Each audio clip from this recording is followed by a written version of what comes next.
Nobody heard any of that. I was muted the entire time. Sweet. Starting like a pro. These are the real pro YouTube moves. Appreciate you guys joining me. Going to be doing some live writing today, which is a thing that I started the other day on Tuesday, I believe. So if you've seen the title, this is part 2. I'm working on this script right here about Disney falling to pride. It was an idea that I had. My wife and I were driving, just discussing YouTube, talking about future ideas. This was a couple weeks back. Mandalorian had just dropped. And we were sort of discussing, we came around to discussing how Disney is very prideful, very arrogant in that they think they could just put anything out in the theater, put anything on Disney Plus, whatever, and people are just gonna eat it up. And that's not the case. And so we started to talk about how all the various ways they've been doing this. And I got the idea to make this script and break it out into 5 different subjects. So Tuesday, I wrote for quite some time. Not going to be as long today because I have something I got to do. I got to make a hard cut out of here at like 4:15 Central. So hey, I know Omega Man can't stick around. Thank you very much for popping in though. Georgie, good to see you. Mumra, always a pleasure. So I'm going to go ahead and continue writing this script. Just a brief recap. Last time we talked about the sort of 5 subjects and the way that I structure my papers, which is I write them like papers, like a high school essay. I have an intro, and then I have body paragraphs that are supporting, and I like to slowly build a case, right, that supports the entire thesis.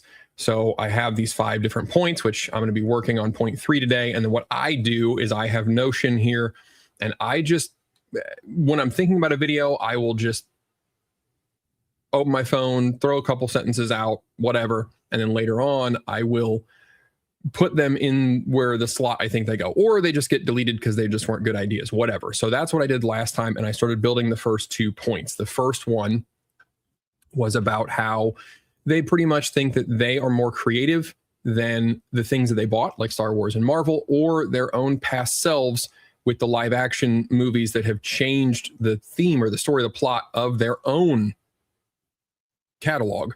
But they, current Disney thinks that they are smarter than everybody, even their own past selves. Point 2, we moved on to talking about the way that they've been treating their female audience, which is ironic because they bought Star Wars and Marvel to get more of a male audience, but then wanted to try to turn it female, but they went about it in a very, in my mind, a very weird way because they wanted to remove all romance entirely. So we talked here about how Disney Animation Studios has really gotten away from romance. And then again, with those live actions, they would bring back live action remakes and they would strip the romance out of them where they used to be. So not only are they just not doing it, they're actively trying to erase it from the past productions, retcon it with the new live actions. We talked about that. And I've got a little bit of a section here that I was going to talk to Mrs. Owen about so that I don't sound like a men writing women Reddit and sound dumb. And actually what was interesting, I explained the whole point to her and she said, that's all way too long. You're giving, like, I went into all this idea about explaining how, romance sells and it's clearly very popular. And then she said, why are you're dignifying this whole direction that Disney's going with trying to build a case? It's actually, it's too much explaining. And what you really ought to do is just say, duh, girls like romance, women like romance. They like to see the guy get the girl. They like to see the hero, the prince get the princess. This stuff is hard coded in DNA. Disney's not going to change that. And pretty much most of what I wrote is going to have to be trimmed down because it really does.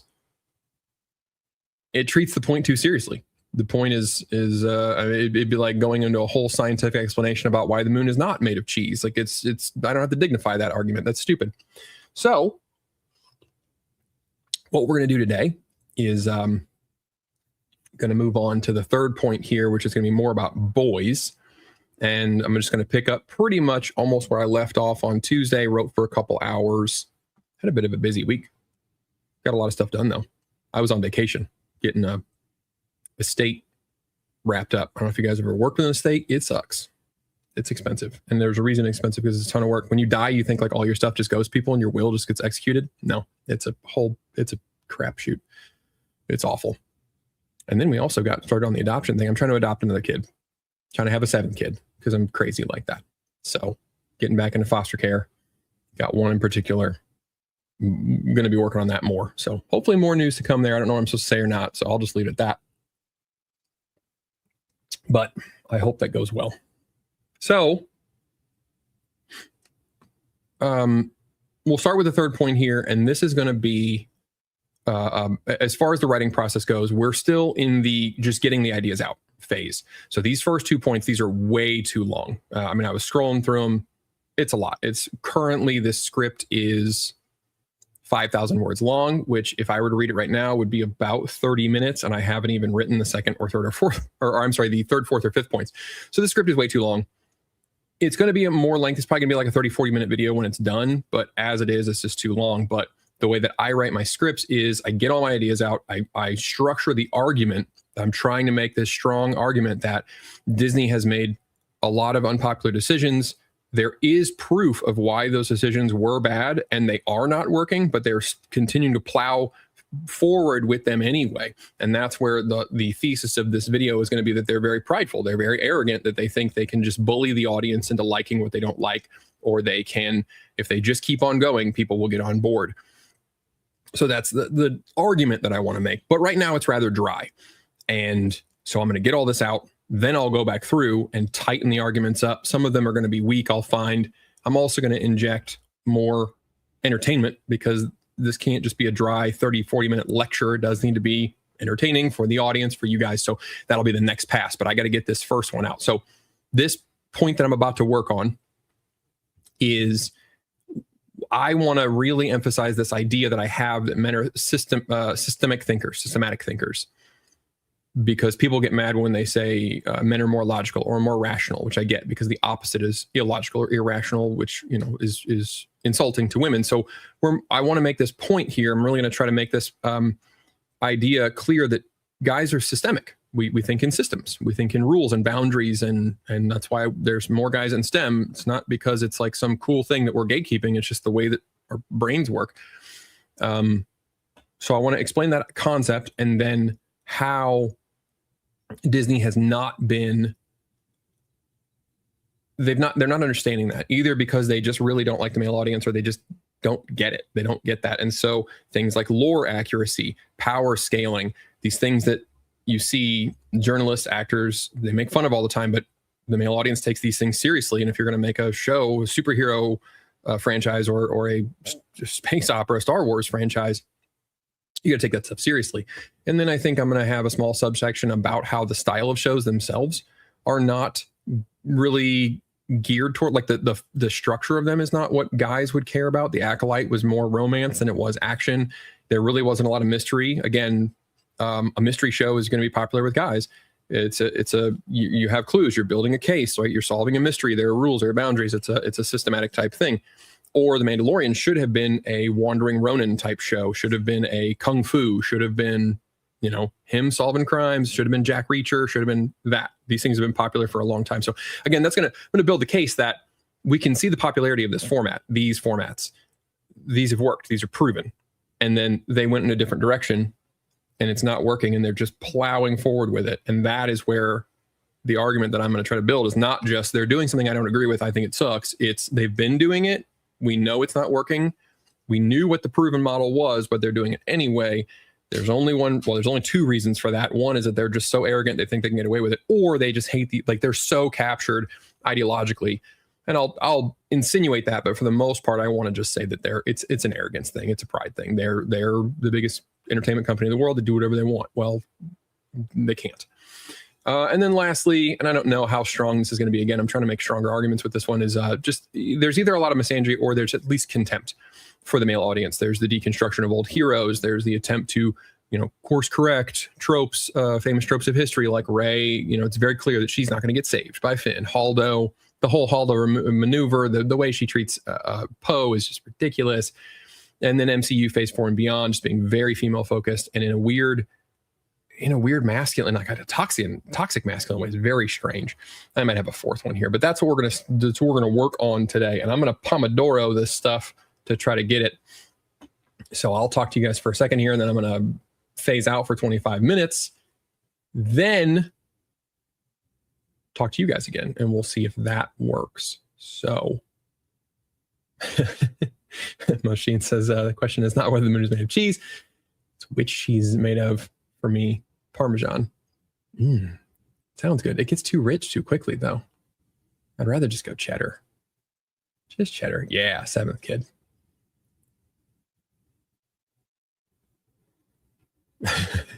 Actually, kids are easier than animals. I'll tell you what. Once you get a bunch of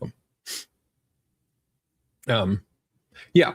Omega said it's a good point about like over explaining the third point with the female thing. I really, when she said it, it really clicked for me. I was like, oh yeah, you're totally right. I'm making way too much of it.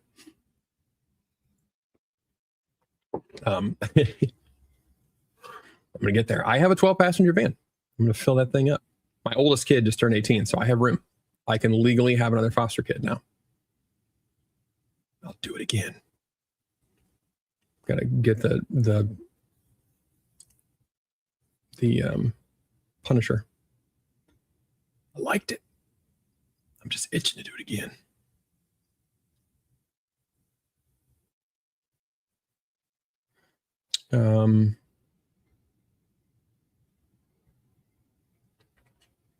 The Haunted Dragons, yeah. Feels like the themes are ironically too feminine. They are like two roller coasters and there's no thrill. And yeah, I think that is kind of what I want to talk about with this, like the style of these shows like Mandalorian, Acolyte. They're not, I'm going to have to succinctly, hopefully, make the argument that just the structure of these shows is not the kind of thing that most guys are going to want to sit down and watch. They're more drama, especially as Mandalorian went on and they tried to get this Mandoverse thing and bring Bo-Katan in and all this. It's not that we don't like drama. It's just, it's the structure of there's not a problem to solve. There's not a hero that's fighting for justice. There's not honor to be defended. There isn't a rule set that needs to be followed to uncover the mystery, whatever it is. It's just the structure of it is not there. Not for guys. Indeed, pride goes before the fall. Haughty. Oh, I had it in the beginning. I had the quote from Solomon.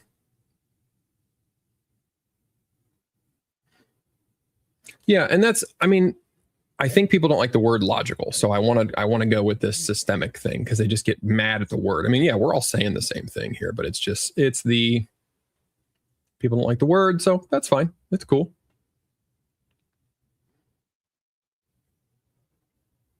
Oh, I like this. Animator X Studios, Disney brought into the proud crowd, which rhymes, and they got pretty full of themselves. Who'd have thunk? Yeah, exactly.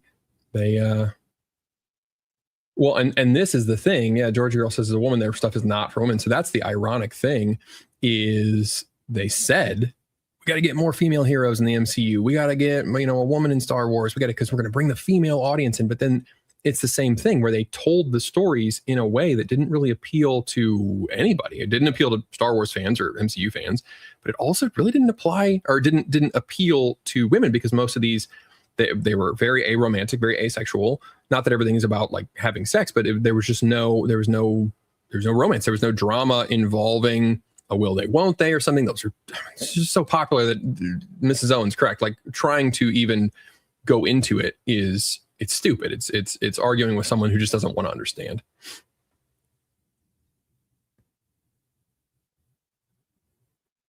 Yeah, and this is true from Mosine. Like it wouldn't. There are like if you look at the 90s, like the Renaissance cartoons and stuff, they're a little more feminine, but a lot of guys love that stuff. I mean, even the girl like Mulan is a great movie. You'll find dudes love Mulan. So it's not even really about who stars in it. That's a well-structured story. Hercules is a well-structured story. Emperor's New Groove is a well-structured story. All of these are very popular because they're just good stories at the end of the day. They decided to gender it up, which is the real root of the problem. But then when the way they went about it was just goofy. It was so stupid.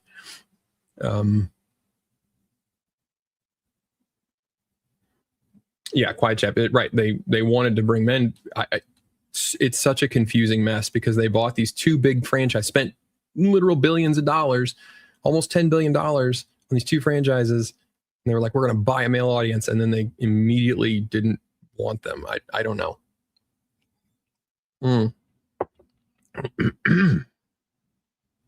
See, big families are there. ALS got it too. Got 7 as well. Youngest is 4. Mine's a little older. Mine's gonna be, my youngest is 6 currently. And then we'll see what the 7th one. We'll see how that pans out.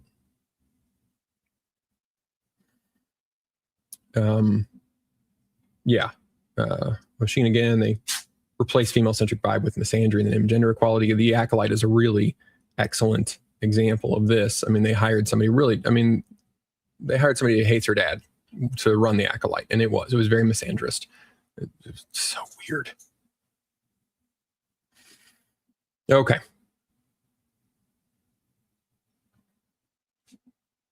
I'm going to set me a timer, and I'm going to dive into this, and I'll talk out loud as I'm going, but we'll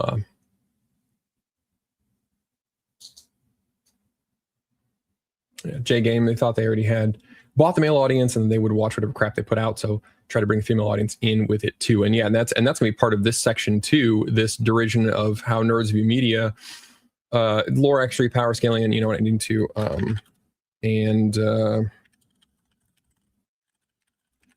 assuming they'd watch anything. That's a good point I meant to put in there. They really just thought, oh, well, these dudes will watch anything with laser swords in it. They don't care, you know, if it's Star Wars, they'll watch it. And so they figured, yeah, we've got them on lock. Let's go chase this other audience. And yeah, it was a terrible idea. All right. All right, I'm going to set me a timer. Look at that, 25 minutes. Okay. So this is how I denote, oh, hang on, let me bring this up a little larger. This is how I denote cutaways. I got to get a little guys being dudes in here somewhere. I don't know where it's going to go, but it's going to go in. All right. So when you step back and look at the company as a whole, it's baffling mess. They think they are smarter and better than writers to prove in sales. That's point 1. And they say they want to cater to women, point 2, but they deliver subpar productions that most women wouldn't and didn't give a moment's attention to. Let us now turn our attention. Oh, that's attention twice.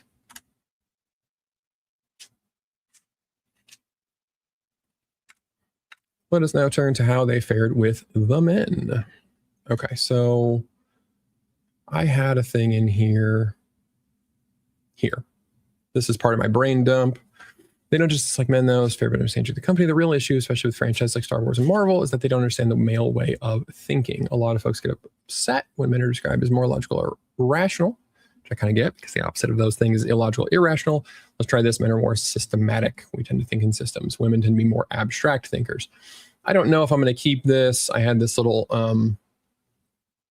anecdote about a garden that we made recently. It was kind of a semi-argument that Mrs. Owen and I got into because she pointed out this picture on Pinterest and was like, I want the garden, just make sure the garden looks like this. And they were metal boxes. And I was like, yeah, I'm already building metal boxes. Like this is, so it's going to look like that. And she was like, yeah, but just make sure it looks like this, or it is like this, I think is how she said it. And it was a picture of like some square metal boxes with rock around it. So I was like, do you mean you want rock? And she's like, no, just make sure it's, you know, so we went back and forth. I'm not getting it. What she meant really was like the structure of how the boxes sat around each other. So there'd be walking paths. It wouldn't just be randomly just out in the middle of nowhere. But the two of us were saying like this, totally different. She was talking about the aesthetics, the vibe, the way it looks, the way it feels as you're walking amongst the garden beds. And I'm thinking of like the structural integrity. How do I keep the sides from bowing? What's the best way to use the material so it's most efficient so I don't have a bunch of leftover junk and waste money? Like we're totally thinking in different ways. This is a little bit too long. I like this example because I think it illustrates the different way we think about things, but I'll trim that down a little bit. But first, so I want to talk about the systemic thinking thing, and then and then this will be how the nerds, like we like power scaling, we care about these sorts of things. We'll talk about the Lego study. I don't know if you guys have heard about that. We'll talk about that. And then Minecraft as well. That was an eye-opener for Mrs. Owen. Okay, so let's see here. All right.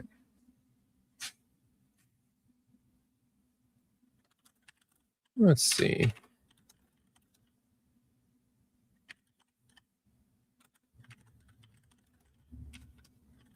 I hate to use loaded language, but Disney.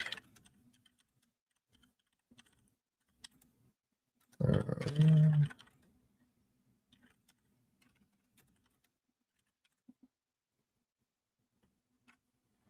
right, I hate to use loaded language, but Disney has become extremely feminine in the last couple of decades. And I want to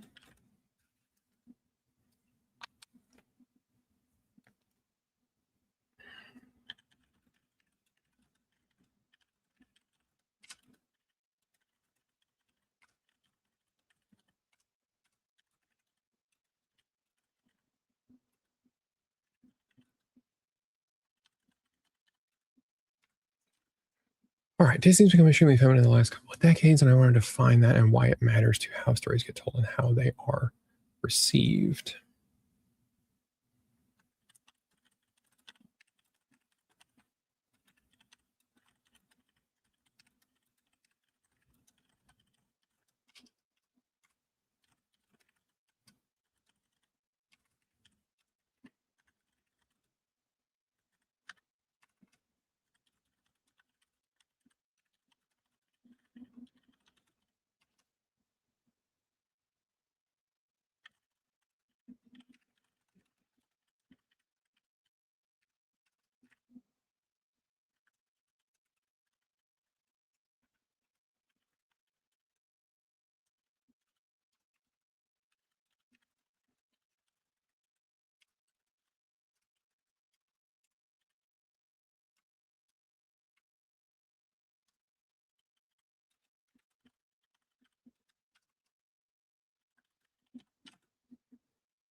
All right. We often hear that men are more logical or rational thinkers, and that language bugs some people because the opposite would be irrational and illogical, which I get. So let's try a different word: systematic. Men are generally more systematic thinkers, more with an E. Systematic thinkers and women are generally more abstract. Why are STEM fields dominated by men? It's not because of the patriarchy, gatekeeping. It's because STEM is a system. There are rules, there are boundaries, there is clear cause and effect.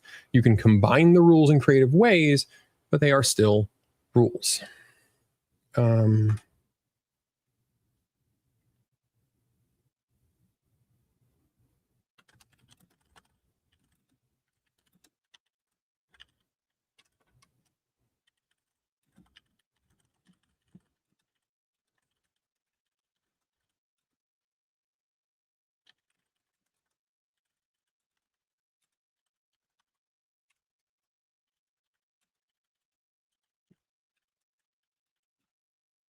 I might skip the garden analogy. I like it. It's going to take too much time. So male thinking has either been misunderstood or just hated. But staying on topic here, Disney just doesn't get it. And I had a joke in here about how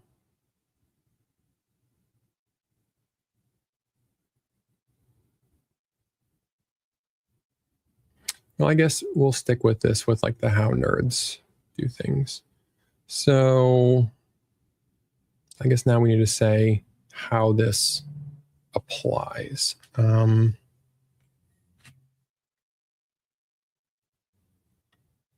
No, I think I'll.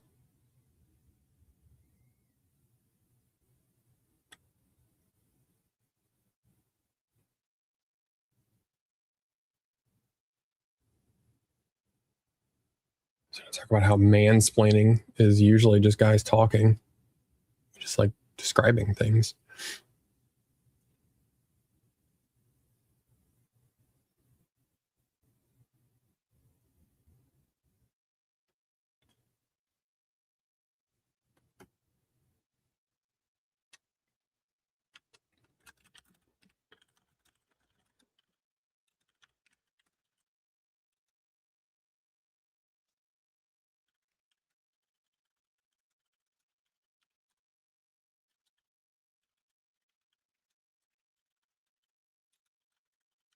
All right.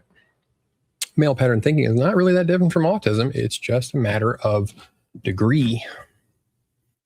Male thinking has been either misunderstood or just hated, but staying on topic here, Disney just doesn't get it. I'm not sure if anything more needs to be said about that. That actually feels quite succinct. Oh, wait, well, we need to explain how it relates. Okay.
So supersede wrong with an S.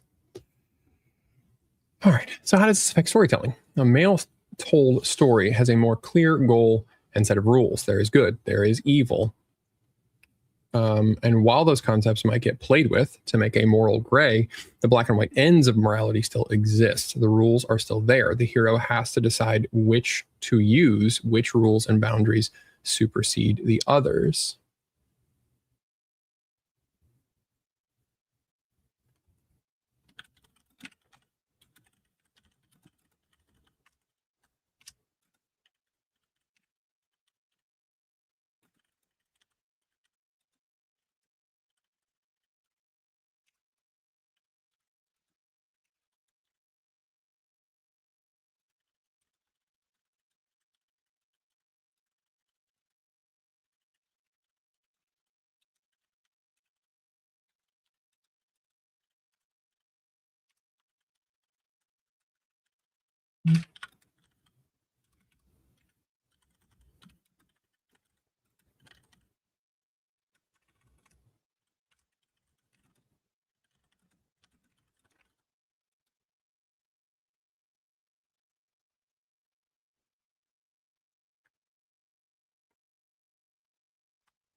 All right. There are problems to solve, obstacles to overcome, or demolish, and he will need to weigh the rules, boundaries, and consequences to determine the path that gets the job done efficiently while adhering to the ethical code he has.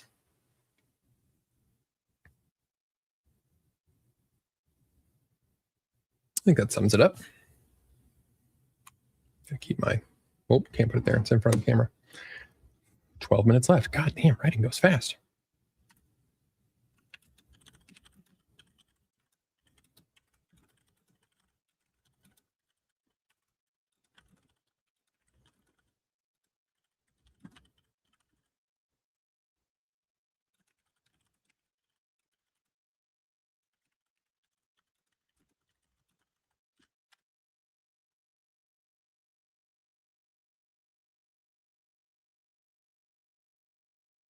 Female story, on the other hand, will be less about the problem itself and more about the characters who solve it.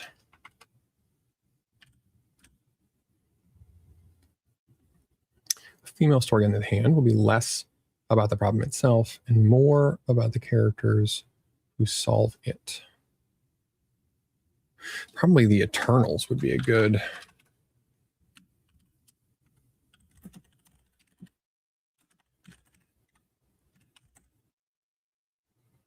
I'm going to have to rewatch it. I don't remember anything. It was so damn boring. I don't remember anything about it.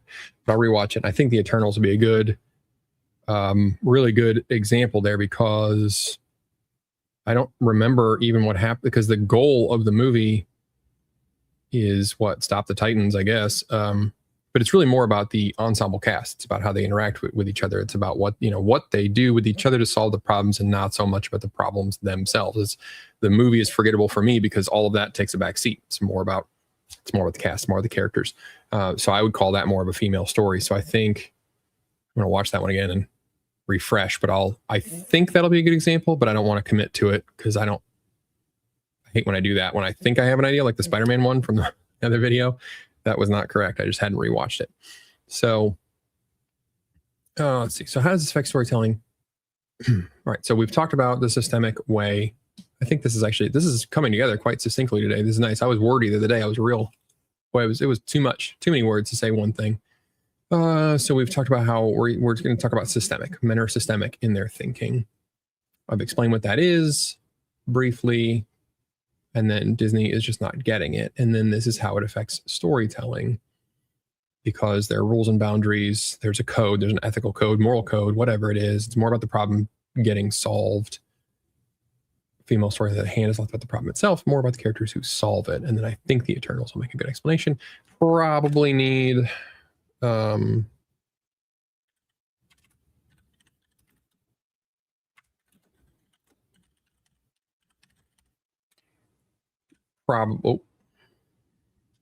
when you got caps lock on, you try to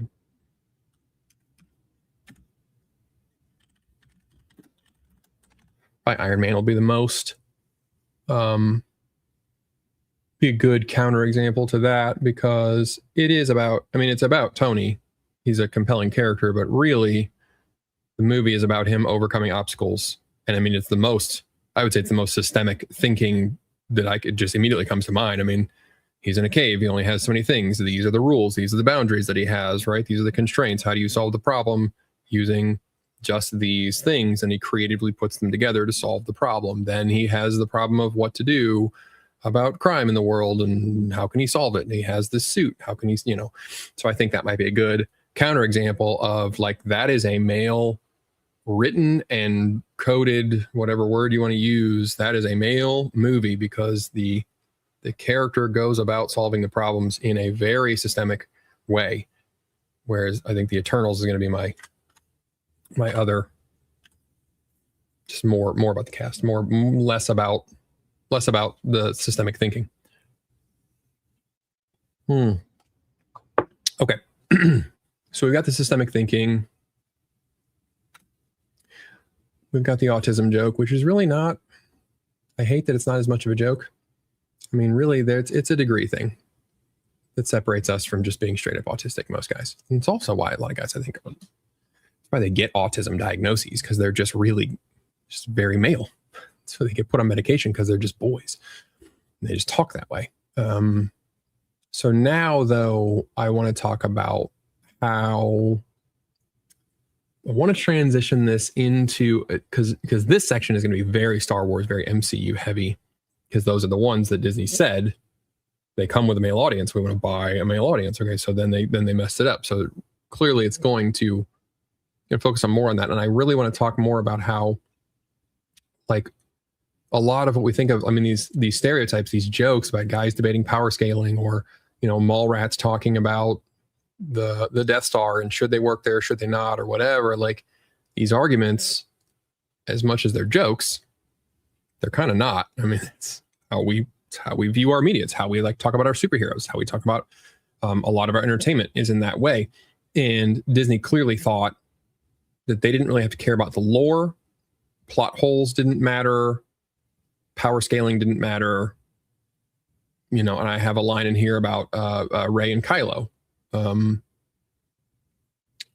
The reason that Rey beating Kylo the first time they meet or holding her own, the reason that's insulting to the audience, or even if they're not conscious of being insulted, the reason that that's stupid is because this guy's been trained his whole life. This has been his entire life. He's got this mentor, he's got all the resources, and then she just summons up the will to be better or whatever.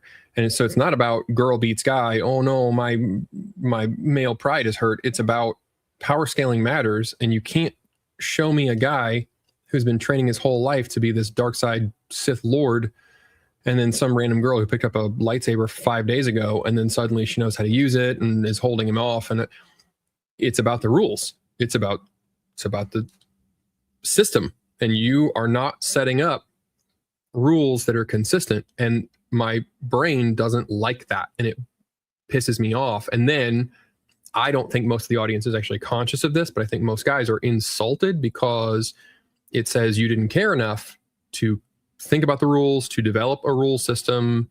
You just didn't give a shit. You just thought, you guys will just, there's laser swords. You guys will eat this shit up, right? And that it's bothersome. So it's not about the gender. It's just about the lack of give a shit on the part of Disney. That's what bothers people so much. And they just kind of change their mind back and forth. Well, this one's overpowered this time. This one's not this time. There's no progression. That's another thing I could put in the male power fantasy. This is a reason that lit RPG and progression systems or isekai, I think is the anime stuff where like it's a progression, like they get stronger or whatever. It's the reason those are so fucking popular, because we like to think of that in that way. And there's none of that in Star Wars. There's none of that in new MCU either. Iron Man would be another good example of like a leveling up. Like he starts at nothing, he levels himself up, he's building more armors. These are all very male ways of telling a story, and Disney has lost the ability to do that, or they just don't care. It's one or the other. Okay, so let's move this real quick, because this is now going to go with the derision to how nerds view media. Lore accuracy is important. Power scaling is important. Assuming they'd watch anything is insulting. And then also I have an anecdote in here about Mrs. Owen. We were talking about this, and it really struck, like this hit home when we left the theater from seeing the Minecraft movie, because my sons did not like the Minecraft movie. My 3 sons, that was last year. So 13, 11, and 9 at the time, not a one of them liked it because it didn't follow the rules. Didn't follow the rules of Minecraft. Minecraft has very strict rules. That's why boys, and especially autistic kids, love Minecraft, because it is super rules oriented. Everything has a very clear action reaction. And they were like, you can't just make buck chuckets. Like, it was funny, but also not lore accurate. And they were like mad, like actually mad. And so we were talking about the script, and she was like, I was so taken aback, because she, as a woman, was like, well, it's a fun Minecraft movie. Like, you guys love Minecraft. You're going to love this. It's going to be so much fun. And she like did not even think that they would be mad about the fact that the Boots of Swiftness don't appear in Minecraft. That's Minecraft Legends and Minecraft Dungeons, not Bedrock. You can't just be mixing rule sets, by God. And she was so shocked at how upset they were about that. That's how boys view media, though. So, okay, so we need to transition into this. This feels strong to me. We've explained the systemic thinking in a succinct manner. We've explained how it affects storytelling. We have some examples and counterexamples, which I will have to expand on, but be brief. Now I need to transition into how this affects the sort of, is hubristic a word? The prideful way that they go about just pumping out material with no thought. Let's go with I think I'm going to lean in with how insulting it is. Okay.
Okay.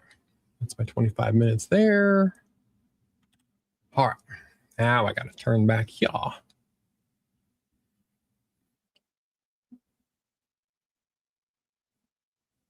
Let's see. ALS is saying for the black and white here, the video game rules. That's easier to see. For the networking, more networking based stories, you tend to see folks just kind of fade away from watching. They have the attitude of, I don't know, it just stopped being fun and stuff. And yeah, that's very true. That could be a whole other video about how the audience is not. I think I might have a line in here about. No, I think it's the other. It's a different video. Anyway, it's about how I have a line in one potential script about how, like, that's my job as a YouTuber. It's not really to convince the audience of most things. It's to explain to them why they're feeling, oh yeah, that's not super fun. It just stopped being fun. My job really is to explain why. And then a lot of times if I do it right, I get a lot of comments that are like, oh, you've explained what I've been feeling, but I couldn't put words to it. That's when I know I've done a good job, because that's what the audience mostly is feeling, is just, I just really haven't been watching that. Yeah, I haven't been loving it, whatever. And they're not sitting around thinking about why, analyzing it, having these discussions about the pros and cons and the cinematography and the writing. And like, they just know, I'm not enjoying it. And I moved on to something else. And then someone mentions it and they realize, like, oh yeah, I haven't really thought about an MCU movie in like 5 years. I don't really know why. That's my job, is to explain why. And that is what a lot of the audience is feeling. Let's see. Battle Against Entropy. Hero's journey is about the man growing to meet a challenge, like Luke. The heroine's journey is about the world growing to accept the woman, as in Cinderella. I think it's not even really about the world growing to accept the woman. I think it's about the woman building a coalition to face the problem. In a lot of stories, there's more of a coalition. Even when, I think it's weird because there's like subtle differences in a male style story. There can be a coalition, but it's really not. It's usually like a team of specialists. So even there's like a rules-based hierarchy. There's the A team where everybody has their specialty. So even when it's not a straight up hero's journey, hero story, when it's a heist or a war movie or whatever, people have their role, right? That's where they fit in the system that makes the team function as the program that it is supposed to be. It's very programmatic, it's very systematic. So it's just so different. And Disney they just can't do it. Sterling said Disney really screwed up Star Wars. The characters in the sequels are poorly written, poorly constructed. Ray Palpatine, Rose Tico, Admiral Holdo are the worst. Yeah, they really are. And there's a whole like other thing there about how like they try to make them very masculine in a weird way. And not only, I mean, speaking out of turn, I don't think a lot of women want to see masculine women. That's not what they are aspiring to. And then a lot of guys don't want to see it. And it ends up, it's funny to watch people who have a very twisted view of masculinity write a female character that is meant to be like Captain Marvel is going to be the most obvious. Like, that's written by people who really don't like men, but they think it's such a twisted mindset because they think that the way to be powerful is to be masculine for Captain Marvel, and then they write her in what they believe to be a masculine way, but they hate masculinity. So it turns, she was so toxic, like she was such an asshole in that movie. And it's like, so you guys think the way to be powerful and important is to be masculine, but you hate masculinity. Like how, and they try to hold both ideas in their head at once, and you get a character that is just so unlikable, a plot that makes no sense, dialogue is shit. It ruins so much of the storytelling because they want it and hate it at the same time. Ugh. Cheeky, well, not pronouncing it, teaches ESL. So notice young male readers struggle with feeling interested in educational required reading these days due to this difference. Oh, that's following up from, I think the rules orientation of male audiences is linked to how boys are more likely to delve into nonfiction as early readers versus more personal narratives, personal favorite for young female readers. And so notice that young male readers struggle to feel interested in educational required reading these days due to this difference. Yeah, that's a very good point. It's there's this weird need in education, especially, to treat everybody exactly the same, and it's very odd. that everybody wants to ignore the inherent differences between boys and girls. They're just, I mean, there's no good, there's no bad. They just, especially at younger ages, they function drastically differently. I think as we all get older and we turn into adults, we're still different, but we can make our own choices, whatever. But kids especially are just ruled by their passions. They even more than, you know, your average audience. It just, you know, I like, I didn't like, whatever. Kids are just, it's I like, I don't like. There is no thought. I have a kid who has no executive function. Just I want, I do. That's what I'm doing. No thought whatsoever. And kids are like that on a large scale. It's just they know how they feel. They know how they just want to behave. Just is what it is. Cat's Library is telling me in One Piece there is this rule that the men are physically stronger than the women, so the fight scenes the women have to win fights by being clever. Yeah, I like that too, and I think that that's something I noticed. I haven't read a ton of it, but did some research last year, just reading some like romantasy books or romance books or whatever. Something that I noticed a lot in like the romantasy books was the women were like, they would win, you know, because they're the protagonist of the story, but it was never like I just fought a dude straight on and just beat his ass. It was like I poisoned people, or I had a hidden weapon, or I researched, I knew their weakness, or there was some sort of clever aspect to it, and not the One Piece if I just train harder I'll get stronger attitude of the male characters. So yeah, it's just different, and the audience likes that too. Like that's the other thing that I really want to stress in this is that it's not just like, oh well, that's the way the world is. That's what the audience wants to. That's where they spend their money. They put their money in these things. The audience doesn't. Women are not in large part putting their money into typically male-told stories, and the other way around. Men are not typically putting their you're not seeing a whole lot of male romance readers. It's not huge. It's not the way they like to absorb their stories. Coffee's getting cold.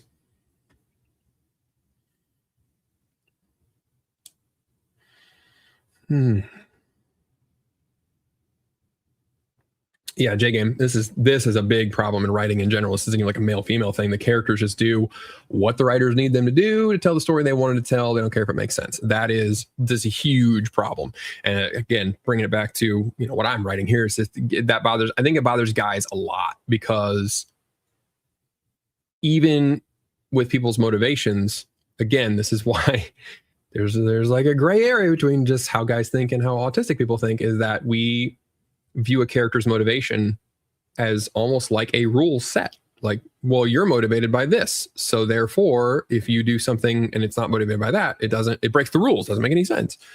So yeah, it's wild.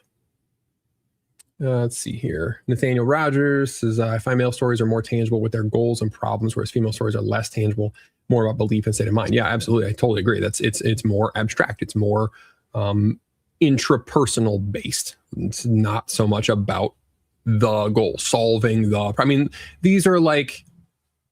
I mean, every stand-up comedian, these are like the most stereotypical jokes, right? But the reason they continue to be jokes and they continue to be like these observations about society is because they're so common, right? Women want to have a conversation with you, but they don't really want to. And guys are like, okay, cool. Let's get a paper. Let's make a pro-con list. Let's solve your problem. And then there's always the joke about it. Like, oh, I don't want my problem solved. I just want to talk about it. This is a very common experience. That's how the stories get told. They should get told. Then when you try to mix them up, they don't. The audience just doesn't. Again, it's like, it's not that they don't know why they don't like it. They just, something about it feels off. Something about it feels weird. It doesn't connect. It's just not the way that. It's not about seeing yourself like physically. It's about understanding the story, the motivations, and the way it works. Just, yeah. Let's see. I got to get back to writing. But I don't want anybody to feel.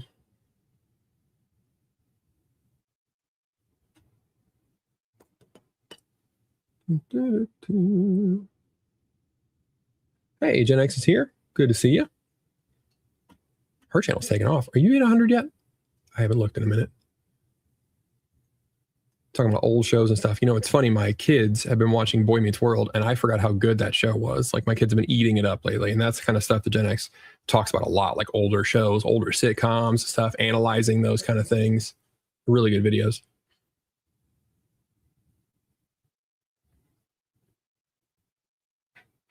Yeah, Chico talking about, you know, think tomboys is a response to somebody else. Thinking tomboys are fine. They have to be written a certain way. There's a difference between being a tomboy and being an asshole. And that's very true.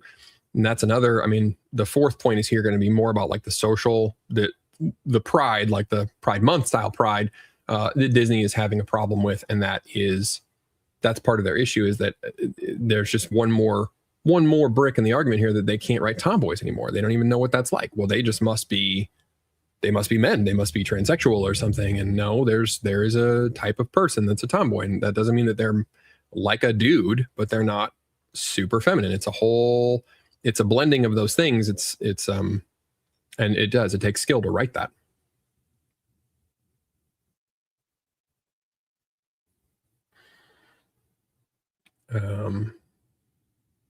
One or two more. And I gotta get back to the writing.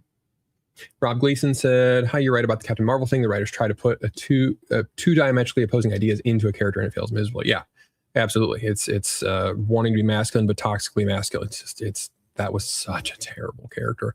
They tried to soften her a little bit in the Marvels, but they either had to retcon the character entirely, or they couldn't admit that it was bad to begin with, so they just sort of tweak it. And there's no tweaking that character right now. It's bad all the way around. I'm always interested to find out the difference in the source material, because I'm not a huge comics guy. I've said this a lot on camera. Like, I don't know a lot about comics, so I don't know how Captain Marvel was supposed to be. I'm told that she's very different. I'm told She-Hulk was very different, and like these characters are super different than what they ought to be. I was actually at the one that I'm going to fix, though. I was at the store the other day, and I've got, you can't see it. Watchmen there is on the top of my stack O books. I was at Barnes & Noble, and it was $10 for all 12 issues of the Watchmen, all in one. And everybody always says that movie was like a terrible representation of the books. So I'm going to find out. I'm pretty excited. I want to see it. Hey, all right. Gen X hit 100K. Congratulations. Okay.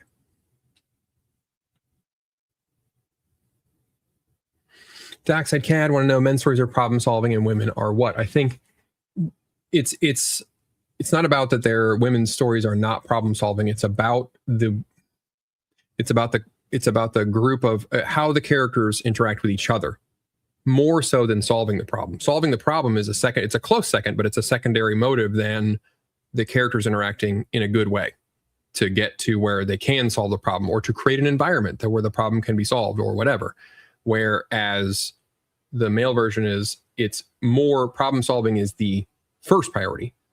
And the way that it is solved is it's almost mathematical sometimes. It is. And this is why a lot of you're seeing progression fantasy get popular, and you're also seeing hard magic systems get very, very popular. Think Brandon Sanderson. I don't know enough about some of the other ones. No, Mrs. Owens got headphones on because she reads way more than I do. But hard magic systems are like very rules based, whereas Harry Potter just kind of casts a spell when he wants to, or like, they pronounce it a certain way or whatever. Or the Dresden Files, that's another soft system where it's just like he puts his will into a spell, and it kind of works, kind of doesn't, and his will has to combat other people. So it's just sort of vague. Sometimes the spells work, sometimes they don't, who knows. But then in like a hard magic system, and these are getting increasingly popular because guys like this, where with like a Sanderson with the Mistborn books, like if you eat this type of metal, the magic system is based on metal, you eat this, it does this. And if you combine these two, it does this. And if you combine these other two, it does nothing, because you can't just make shit up. Okay. There are specific rules, and those are becoming very, very popular. It's almost becoming like a trope that people don't like, that people are getting so mathematical with their magic systems now, but that's a whole other thing.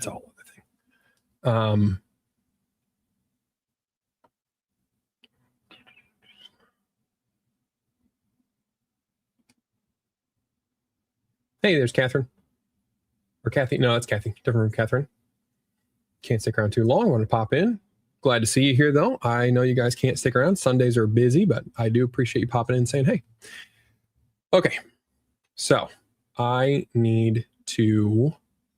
got to get back into this. Wait, somebody talked about Watchmen. Yeah, it's a liberal comic book made by a communist. The one thing that I'm interested in is people say Alan Moore hated Rorschach, and I don't know if it's as the episode or as the issues came out that the character was changed, or he tried to change it after all 12 were out. But I'm interested to see how he wrote Rorschach to begin with, because I'm told he just hated that character and hated the audience liking the character in any way. He was supposed to be it is Catherine, that's what I thought. He was supposed to be hateable, and the audience understood him, even if he was kind of not a great guy, but the audience liked his method of getting things done, whatever. And Alan Moore apparently hated him. And I'm interested to see what that's about. I'm also working on a video about smart characters and how they're done well or not done well. And I want to know more about where Ozymandias came from, because that's always it's like a number one on everybody's list of like, this is the best well done smart character. Whereas Ironheart is not well done. Mr. Fantastic last summer was not well done. There are a lot of supposedly smart characters that they suck. They're just that you wouldn't know they were smart unless you were told that. But apparently Ozymandias is like the gold standard. So I gotta find some other good examples. Okay. All right, I gotta finish this. Another 25 minutes. Here we go. So we started in on how the nerds interact. It's more than the structure of the story. However, the way Disney has been handling their heroes and universes is downright lazy. And that is highly insulting to the male audience, which care about lore accuracy and power levels that make sense. It's obvious that Disney adopted the attitude of whatever, these nerds will eat up anything with laser swords and superheroes in it. And the results speak for themselves. Oh, also, I have the note up here, but I just feel like, yeah, that's where it's going to go. Right there.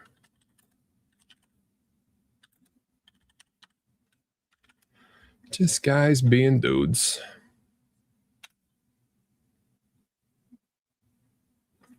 Okay, and the results speak for themselves. So we're going to continue on the idea of the systemic thinking.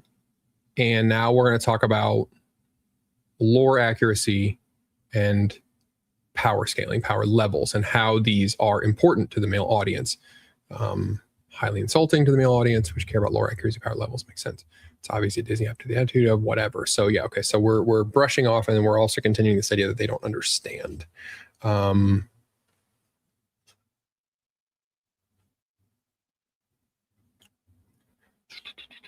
Let's go ahead and we'll put Mrs. Owen in here.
Um,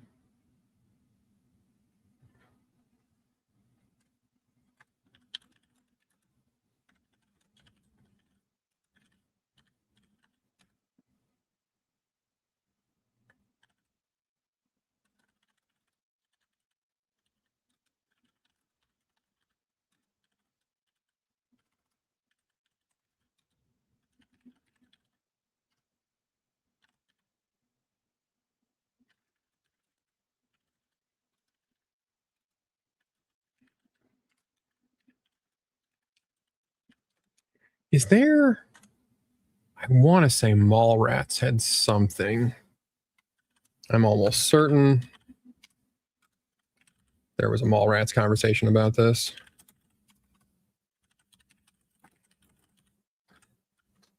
We'll see.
All right. So, as I was discussing this idea with Mrs. Owen, she told me she has never fully understood this difference until we took the kids to see the Minecraft movie. And our boys, 13, 11, and 9 at the time, hated it. There were some laughs, but as we left the theater and asked each other about it, they all complained that the lore was not right. Boots of swiftness do not exist in regular Minecraft, and there are set formulas. You can't just create buck chuckets, as funny as that might be. It is a very common pastime for guys to discuss power levels for fictional characters and who would win in imaginary matchups. Is pastime not a word? Oh, just one S. Interesting. I think there's a Mallrats conversation. We'll see about cut in there. Again, these are rules in the fictional system. Minecraft has recipes built in, and while you can, and many YouTubers have made a career out of this, combine them to make really cool things, you can't invent your own buck chuckets.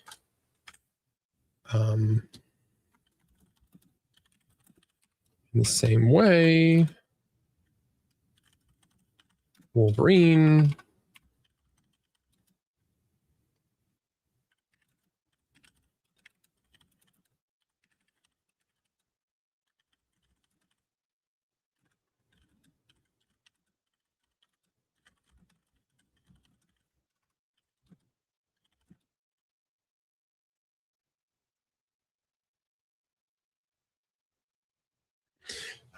What would they preclude him from? Maybe this should be kind of a goofy example here. In the same way, Wolverine can take a lot of damage and survive it, but the rules of his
Actually, I think we can make a fun joke here. These rules. So in the same way, Wolverine can take a lot of damage and survive it, but the rules of his physical regeneration would still preclude him from surviving a direct punch from the Hulk, which would turn him into a red and yellow paste. These rules make for interesting storytelling as well. Wolverine cannot fight Magneto because the metal in his body is as much of a weakness to him as fighting styles are to normal Pokemon.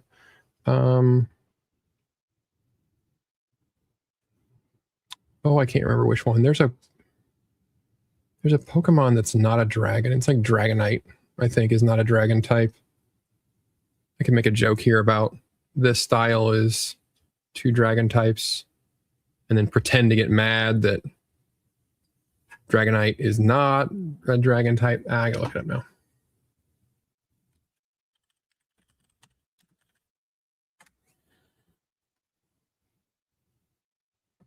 What's the... No, maybe it's Dragonair.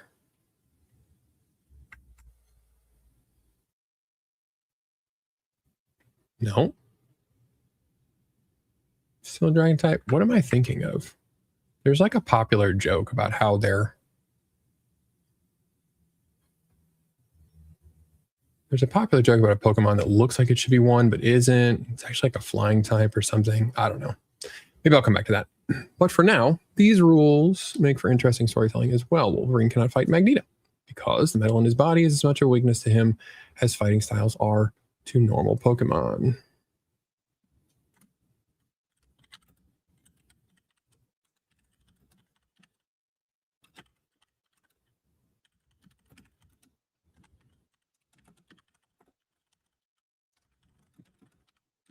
Guys care about these rules. These are what make a story interesting to us.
All right, so guys care about these rules. They are what make a story interesting to us. Disney, however, did not care.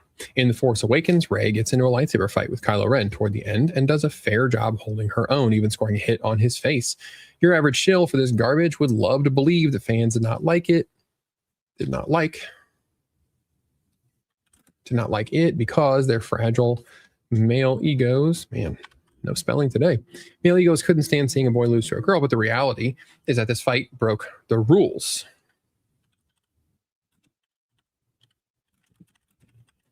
Rules, as we are told,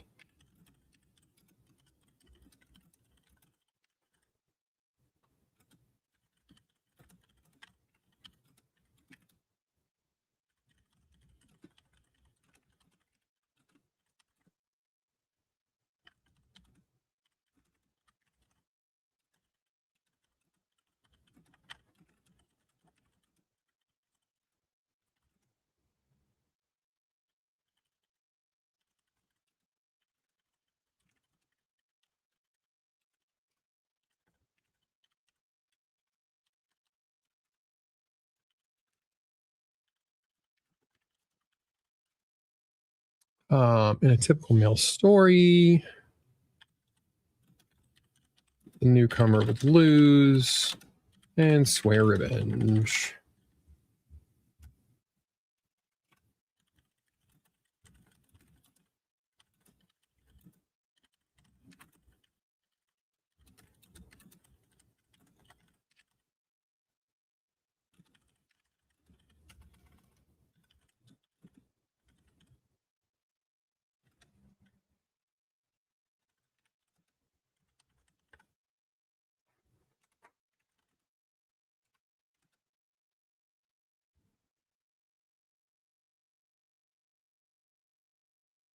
Immense. All right. The rules, as we are told, are that Kylo has been training nonstop for years by a powerful mentor, and that Rey picked up a saber for the first time a few days prior. The difference in skill and power is immense.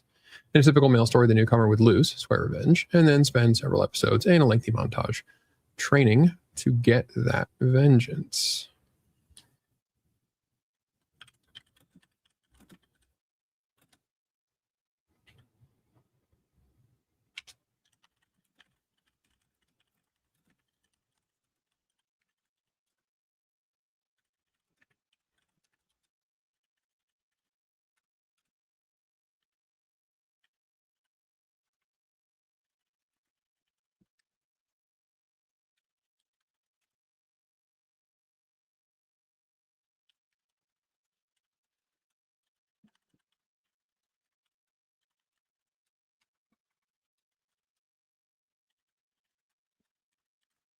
All right. They would do the montage, trying to get that vengeance. This matchup feels insulting to the audience because plot armor and obvious social political pressure take the fight in a direction that does not follow the rules.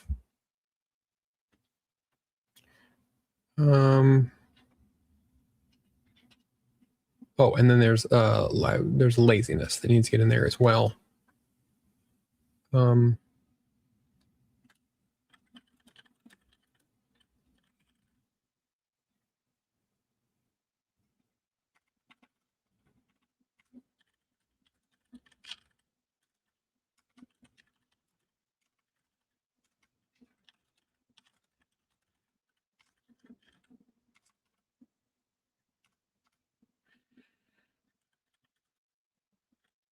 Still didn't spell it right.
All right, this is definitely insulting because whether they're conscious of it or not, the audience can feel the laziness here. They can tell that Disney didn't think they were important enough to put effort into. Male audience was a guarantee. They clearly believed those simpletons will be enamored by blasters and spaceships, so we can focus on getting the female audience.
Okay. When you're telling a story more abstractly, the rules and plot holes, and so plot holes, let's put so, and so plot holes don't matter as much. But the audience for Star Wars, like the audience for Minecraft, care very much about these things. And to not give those elements attention is to not give that audience attention. Okay. Have I. All right. Lore accuracy matters. Oh,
so we'll go to the Acolyte there. This is why the appearance of Ki-Adi-Mundi in the Acolyte was a big deal, a much larger deal than dismissive journalists wanted to believe. Journalists and actresses, I believe. What's her face? Amanda Stenberg talked about it as well. Just as journalists and actresses wanted to believe, this character has established dialogue and knowledge. Putting him in this show, knowing this that they're alive, breaks the rules. To disregard that is to disregard the audience. Why do you care? It's not that important. Really means you don't get to care. You're not important.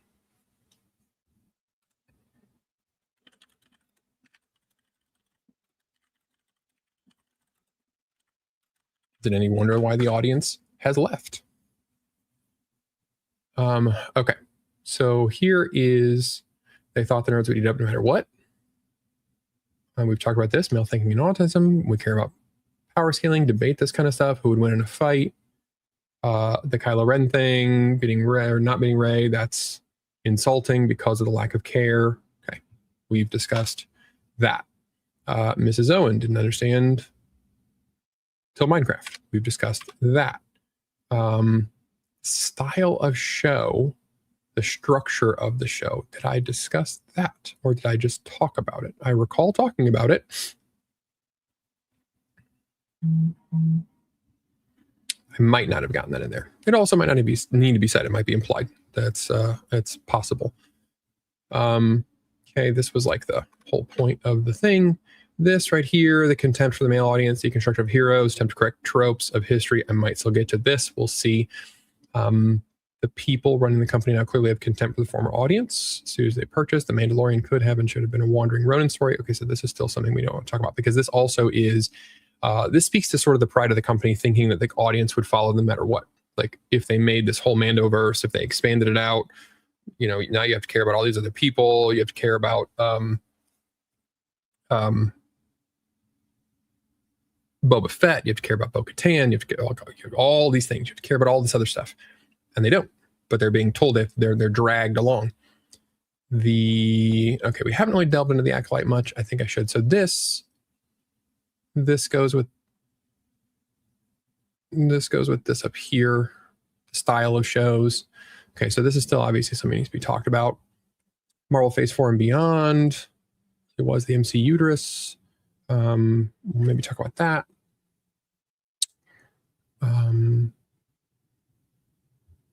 This here, they don't understand the male way of thinking. And okay, women are abstract thinkers. All right, so we've got that. This whole thing with the garden beds, it's a great story, but it's too long. There's no way to discuss that quickly. The Lego study, I think, is important because actually this is really important because this is part of the argument that it's part of the argument that they should know better, right? Again, we have to keep this from being just Disney sucks.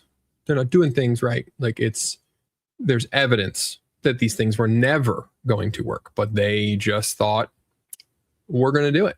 We're going to do it because we're Disney. And what are you guys going to do? Suck it. We own the rights to your precious Luke Skywalker and we'll do whatever we want. We'll make them drink blue titty milk if we feel like it. And what are you going to do? All right. Let's see here. Ow, ow. Ow. I'm hunching too much. Okay, hang on. Ugh.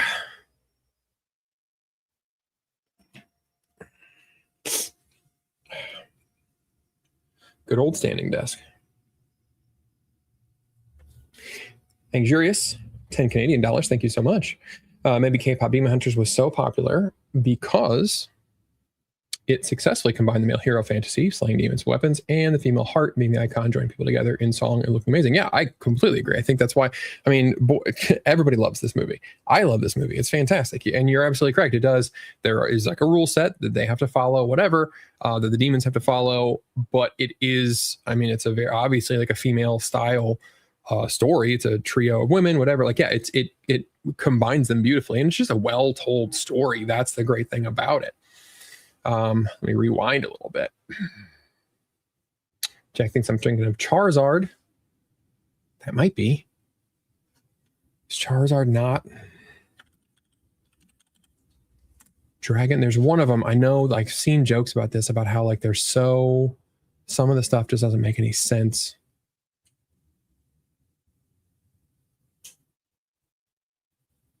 Flame style, but what is he? Is he a flying type?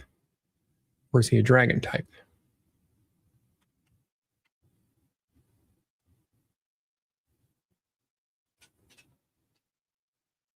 Fire flying type. Yeah, maybe that's the one. Not a dragon type. But there was another one that looks clearly like a dragon, and then they said it wasn't. Or maybe it was a fairy. I don't know. I'm going to figure it out. Or I won't, and the joke doesn't go in. Who knows? Who knows?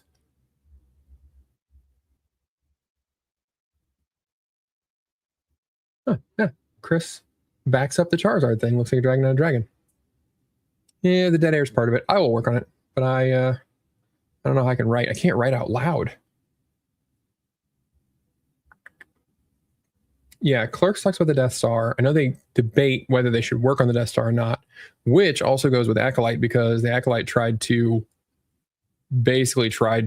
bring that whole concept back up, and that was already settled.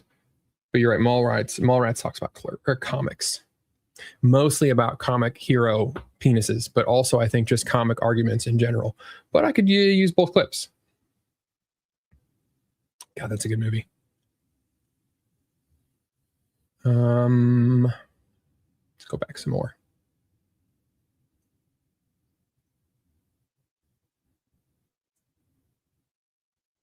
Yeah, this is before I started typing, but Rob Gleason said, yeah, that's why Heroes Journey continues to work year after year. It's absolutely correct.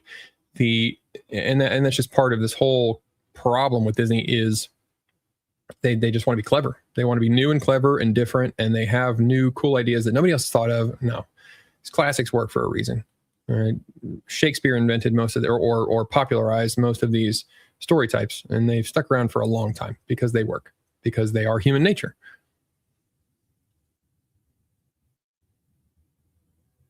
This is a really good point here from Moshin. It's not just about making sense in the story, like the character decision stuff. It's also the story has stakes and outcomes that matter. That's a very good point, especially with like a more guy-centered story. Is that it's a good versus evil. There are real stakes. There's honor at stake or something. There's weight to it.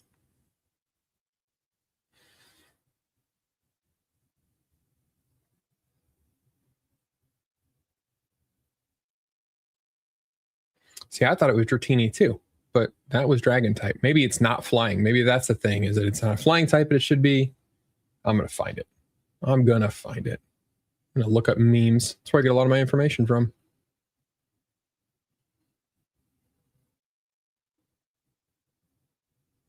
Now we're all on the hunt. We're all on the hunt for Pokemon. Oh man. I want to go play Pokemon Go now. Over in St. Louis, there's a sculpture park that we used to go to. And there were a bunch of those that were like gym spots, or there were a lot of Pokemon. We would just stroll around the weird sculpture park. It's in South St. Louis. And catch a bunch of Pokemon. They were good times. That particular sculpture park has a giant eyeball in it. Just massive. 10-foot tall eyeball. And sculptures are weird. A lot of them. Light speed skipping was so bad they even had to ignore it in the next movie. What was I talking about when that came up? I don't remember. Oh, because Sterling was talking about light speed skipping. That's right. Yeah, and I'm not going to go back and find it, but somebody earlier was talking about how, like, when you are subverting something, and it's not inherently bad, but if you're going to subvert something, if you're going to break the rules, if you're going to do something, there has to be a reason. It can't just be because I'm cool and edgy and I'm such a smart, clever, witty director, writer that I broke the rules that everybody's used to. Aren't I impressive? There has to be something there. You have to go somewhere with that. And so often they just don't. And that's the problem. They just think it's so clever to subvert. Okay. And what are you saying about society? What are you saying about people, human nature? Like, what are you saying about anything? Nothing. Just that they're clever. And they congratulate each other so damn much that they really do think they're clever about it. Let's see here. Semi-Fit Catholic says you can bring up Brandon Sanderson's rules for writing that satisfaction is heavily proportional to the understanding and following of the rule set to follow problems. That's a good point. I haven't watched enough of his. He does full writing seminars, and they're free on YouTube. You can find them all over the place. He gives speeches and stuff all over the place. He understands the structure of writing very, very well, and especially plot development and how it makes sense, and here how it is satisfactory or not. And he really understands the hard magic systems.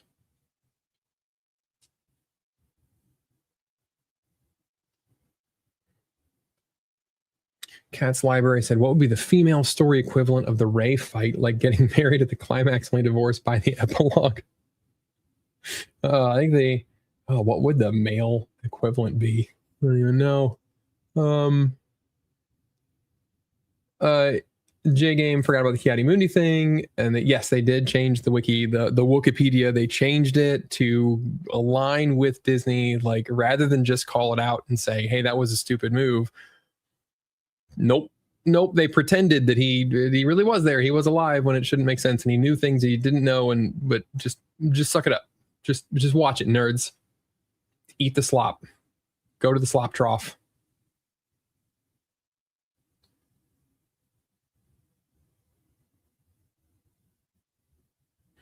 Mosine rather. Sorry, just really mad about how little Disney cared about crafting a good, current, well thought out and planned trilogy. Yeah, 100%. And yeah, that's again, it's a guy thing. Like it is bothersome when there's clearly no plan. It's not going anywhere. There's no goal. Somehow villains return. It's infuriating.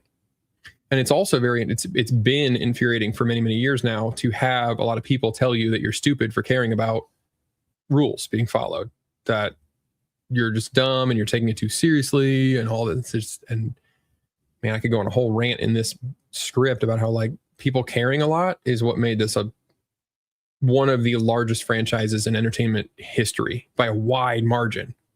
It is or was the juggernaut that it was because people cared. And then somebody bought it who didn't give a shit. And it's so sad. And it's irritating to be told that you should care less.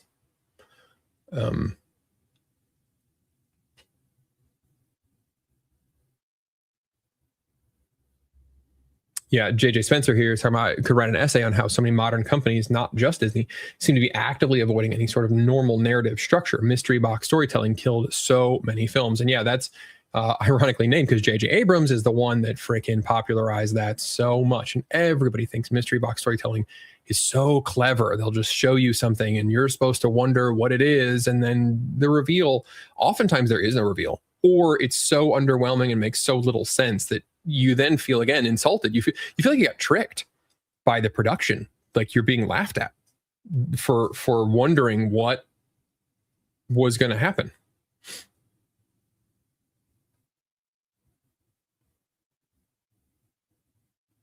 Let's see. ALS, yeah, this is the attitude here. Geeks are horrible. They'll watch anything. So we take their stuff and make it into stuff that important people will watch and will make money. Yeah, when you spell it all out, it's crazy that they thought, we'll buy this audience, but then we'll tell them how stupid they are and we'll change it so that this other audience will like it more. Like, what the business logic, it ain't logicking. I would like background music, but I can't. I got to figure a licensing thing out. Typically, I write with music, but like lo-fi or EDM or just something that just a beat, something that fills the space. Ooh, that'd be a good one. D&D background music. I wonder if I could. I wonder how the YouTube stuff, because there is a series of channels that do Final Fantasy lo-fi, so it's all the theme songs from Final Fantasy games rejiggered to be lo-fi hits. But I wonder if, I don't know. I wonder if that works.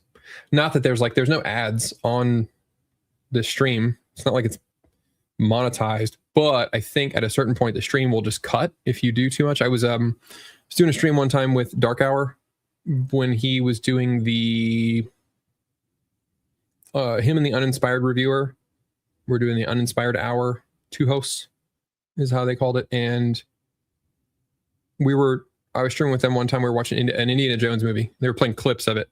And at one point the stream froze up and they had to restart it because they're playing too much copyrighted material.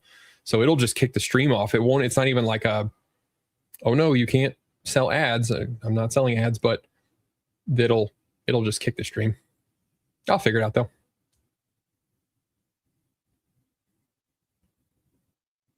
I have a mechanical keyboard, but I have red keys. I think red is the medium, whatever the middle one is. I think brown is the quiet one, which I would like, but I don't have the blue. I think blue is the loud ones. I don't have those. Maybe Aerodactyl. Now I got to look this up.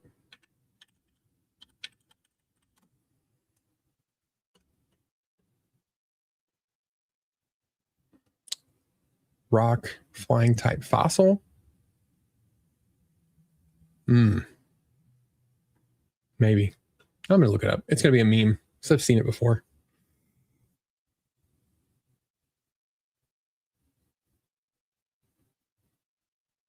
Howdy, Quill. That is me. Me, the internet dad. Somebody mentioned my beard earlier. I'm sad. It has to go away tonight. I have to go back to work tomorrow. I was off all week. I have to shave for work. Got to be clean shaven. Even though I work in an office and I'm rarely in the field. And if I am, and there's a reason to put a respirator on, I will be so far away by the time I would even get the respirator on. It just, so many things would have to go wrong for me to have to put on a respirator these days. And if I don't have, good contact because I have stubble, well, then I'll just die, I guess. But my boss did get mad at me recently about it. So I do have to stay clean shaven. It sucks.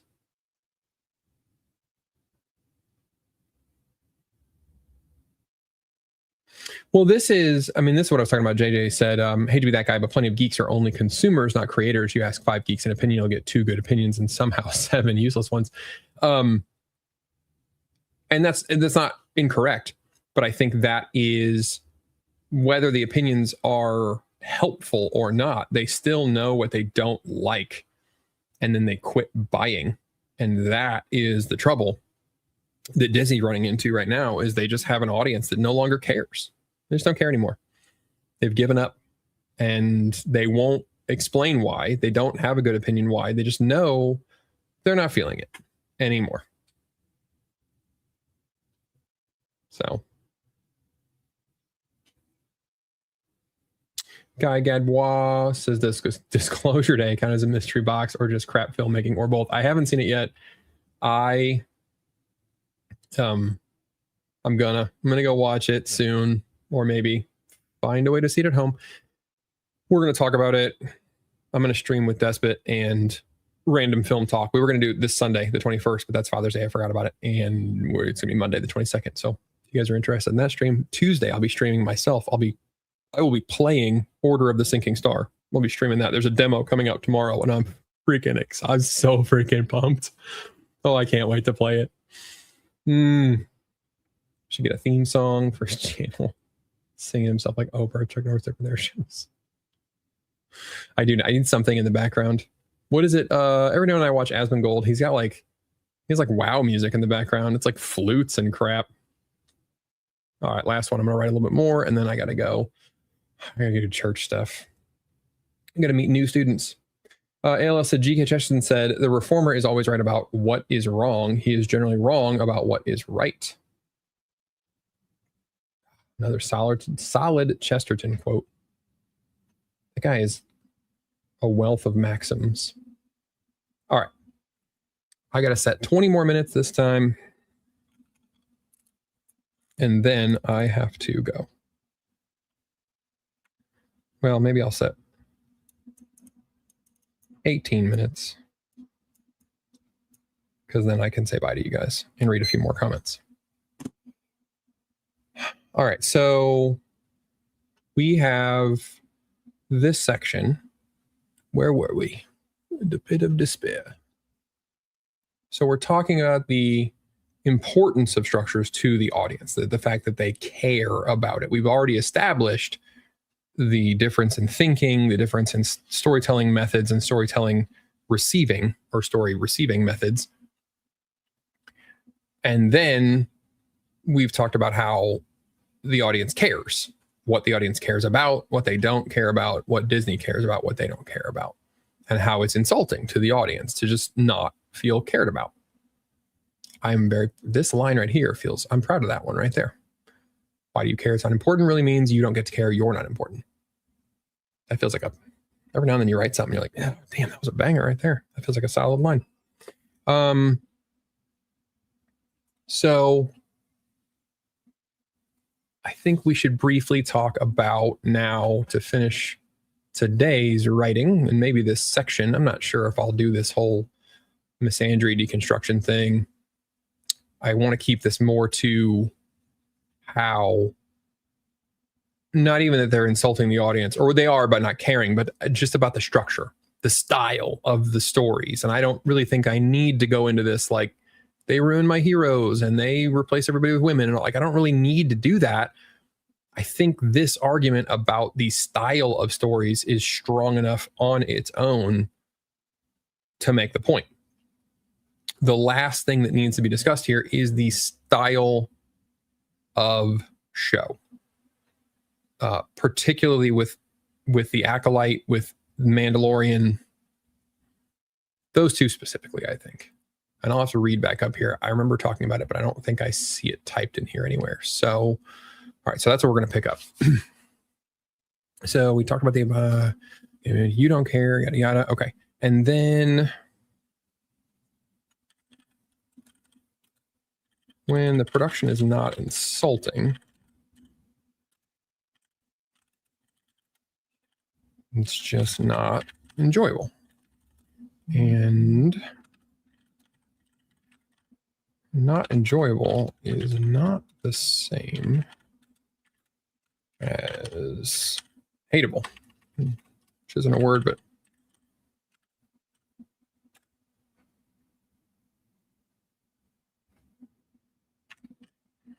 when the production is not insulting, it's just not enjoyable. And not enjoyable is not the same as hateable. There is a growing problem for entertainment companies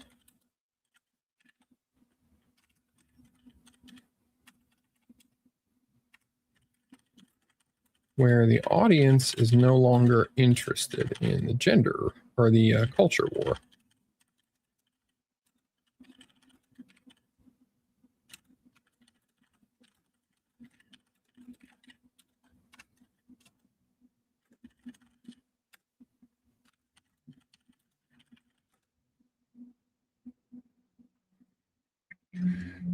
Right. When the brush is not insulting, it's just not enjoyable. And not enjoyable is not the same as hateable. There's a growing problem for entertainment companies where the audience no longer interested in the culture war. They don't even hate it any longer. They feel nothing. Well, I don't know that I want to talk about the culture war thing. Mostly I just want to talk about the structure makes them feel nothing. Well, we'll see.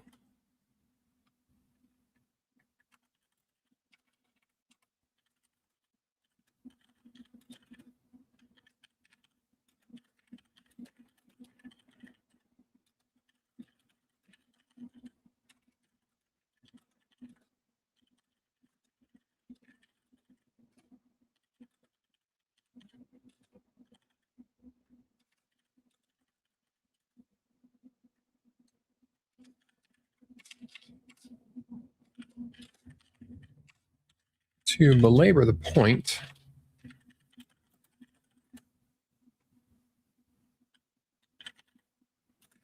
they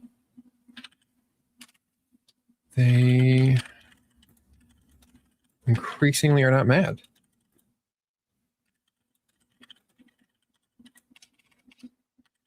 They're just quietly walking away.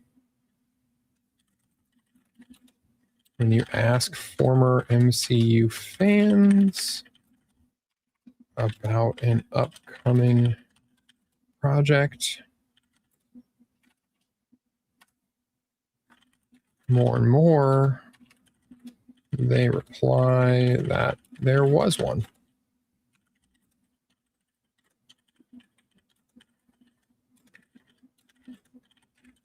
They simply stopped thinking about the franchise.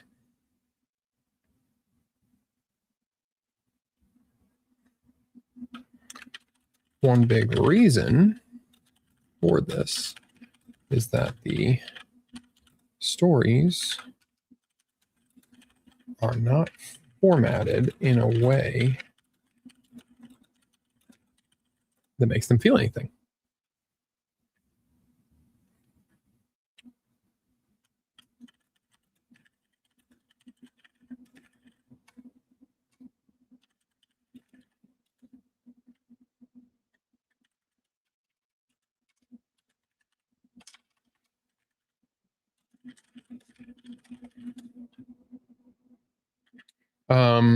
Let's see. They simply stop thinking about the franchise. One big reason for this is the stories are not formatted in a way that makes them feel anything. See the above section about male thought patterns.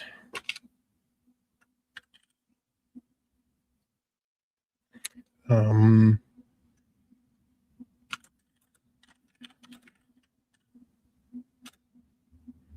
2 years ago, not Star Wars. Oh, Star Wars. 2 years ago, Star Wars dipped its toe into untapped gold mine.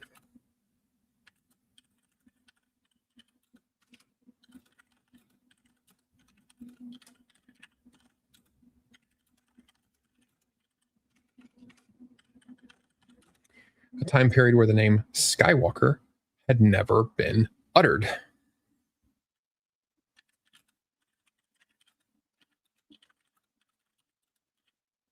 Popular Star Wars is, there are only so many stories to tell.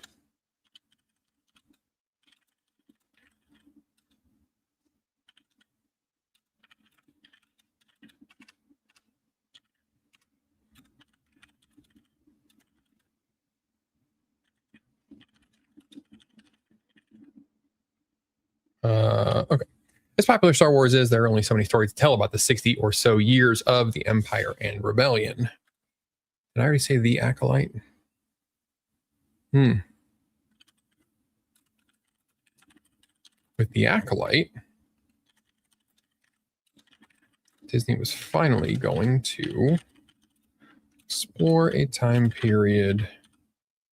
Not a time period. I said time period, didn't I? Yep, time period. I did say it. Disney was finally going to explore the High Republic and the secret rise of the Sith. And I think I've gotten off track here because I was going to talk about the storytelling structure, but I think I've gotten too wordy and not gotten to the point yet here. So this is going to have to be restructured. But as popular as Star Wars is, there are so many stories to tell about. There are only so many stories to tell about the 60 or so years of the Empire and Rebellion. With the Acolyte, Disney was finally going to explore the High Republic era and the secret rise of the Sith.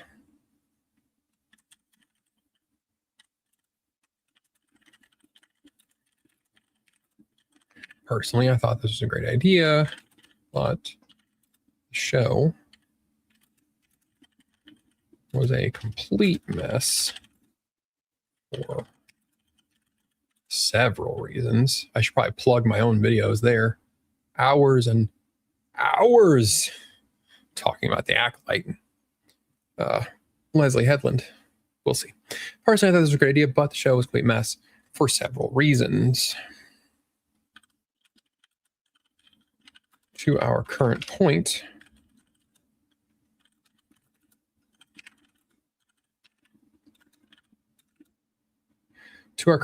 it was a romance drama, not an exploration of the Jedi Code, the rules that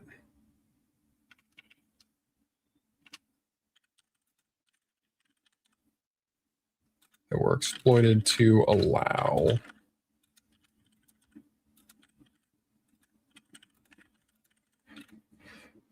the Sith to grow right among them. Yeah, no, I'm getting off track here. Because what I wanted to do here was talk about show structure. This is too many sentences to lead up to this.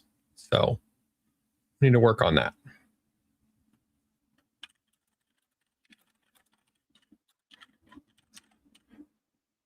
Fortunately, I can make notes to myself. Okay. To our current point, it was a romance drama, not an exploration of the Jedi Code or the rules that were exploited to allow the Sith to grow right among them.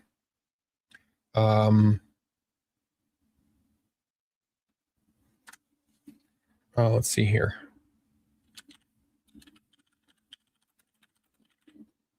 Structure of the show. So what we need to get back to here, the structure of the show was about the relationship between the sisters and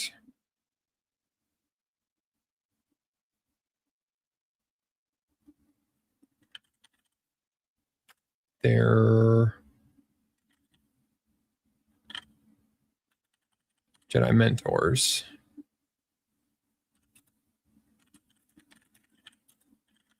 It was about the, I don't even want to say it was about philosophical differences because it wasn't. Would have been cool if it was. Structure of the show was about the relationship between the sisters and their Jedi mentors.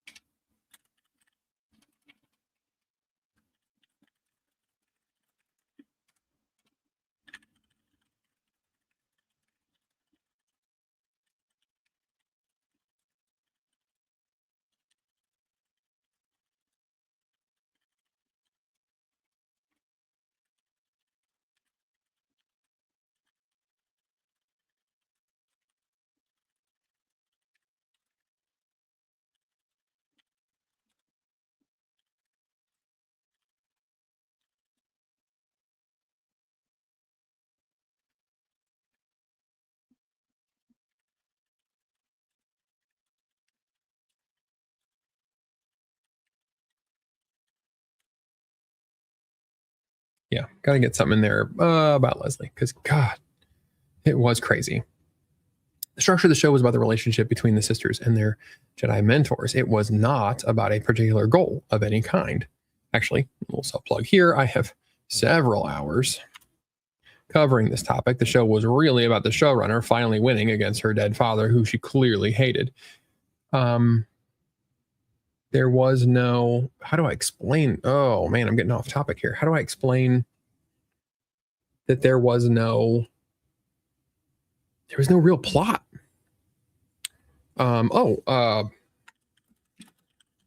We can go about how we were lied to. It was pitched as a murder mystery, a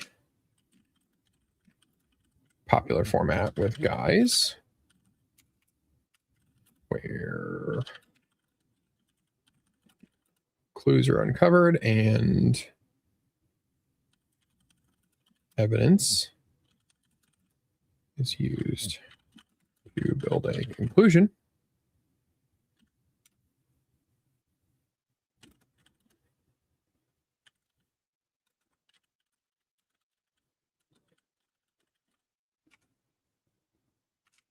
But the mystery we were told was, but the mystery we were baited with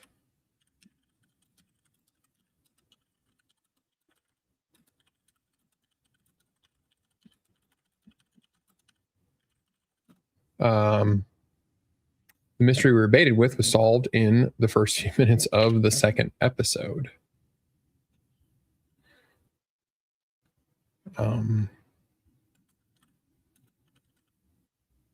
The show.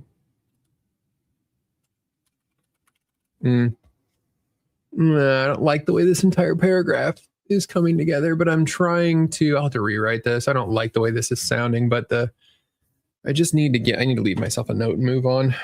This happens.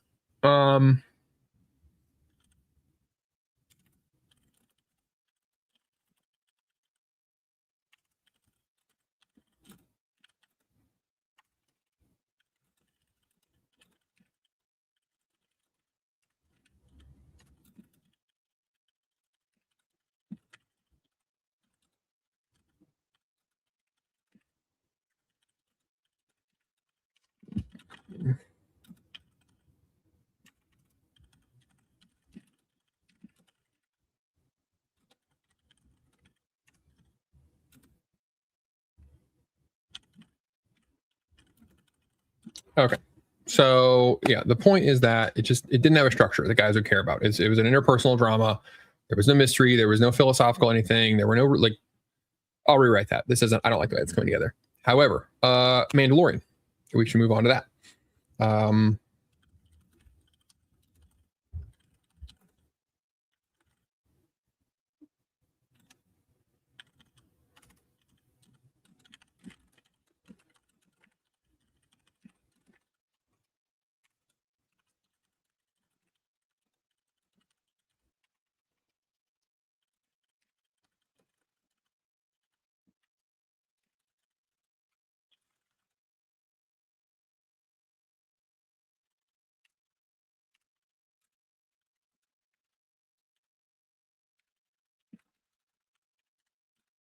All right, so this pattern continued in the third season of The Mandalorian. Some would argue it started in the second, and then in the movie The Mandalorian and Grogu. The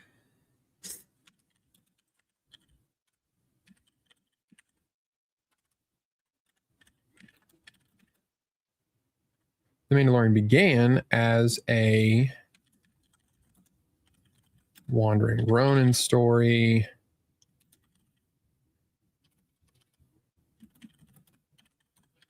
Like Kung Fu or Reacher, where the protagonist moves from town to town.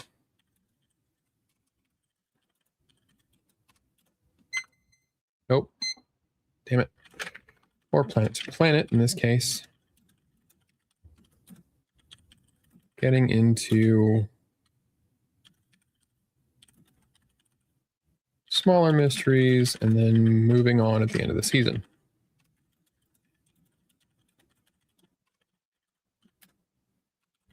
This is a well-proven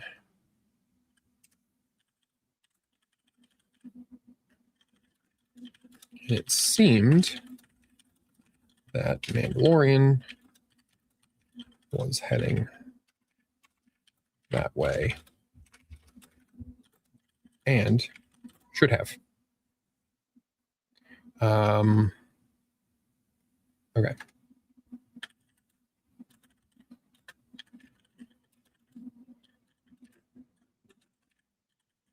And then they want to do a Mandoverse.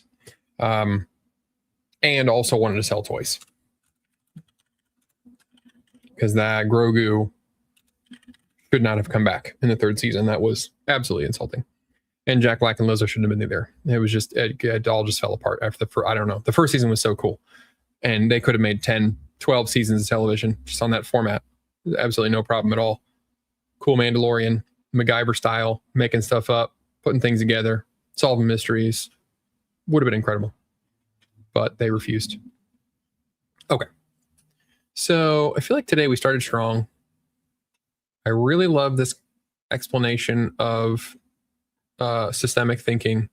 I think that people are going to hear that better than logical or rational. Just those words are loaded for people. So I like this point. I feel like it's an interesting new concept that I don't hear talked about a lot. I really like the way that I've explained here, the way that it affects storytelling, the difference in storytelling. I think these are going to be good examples. Iron Man and Eternals.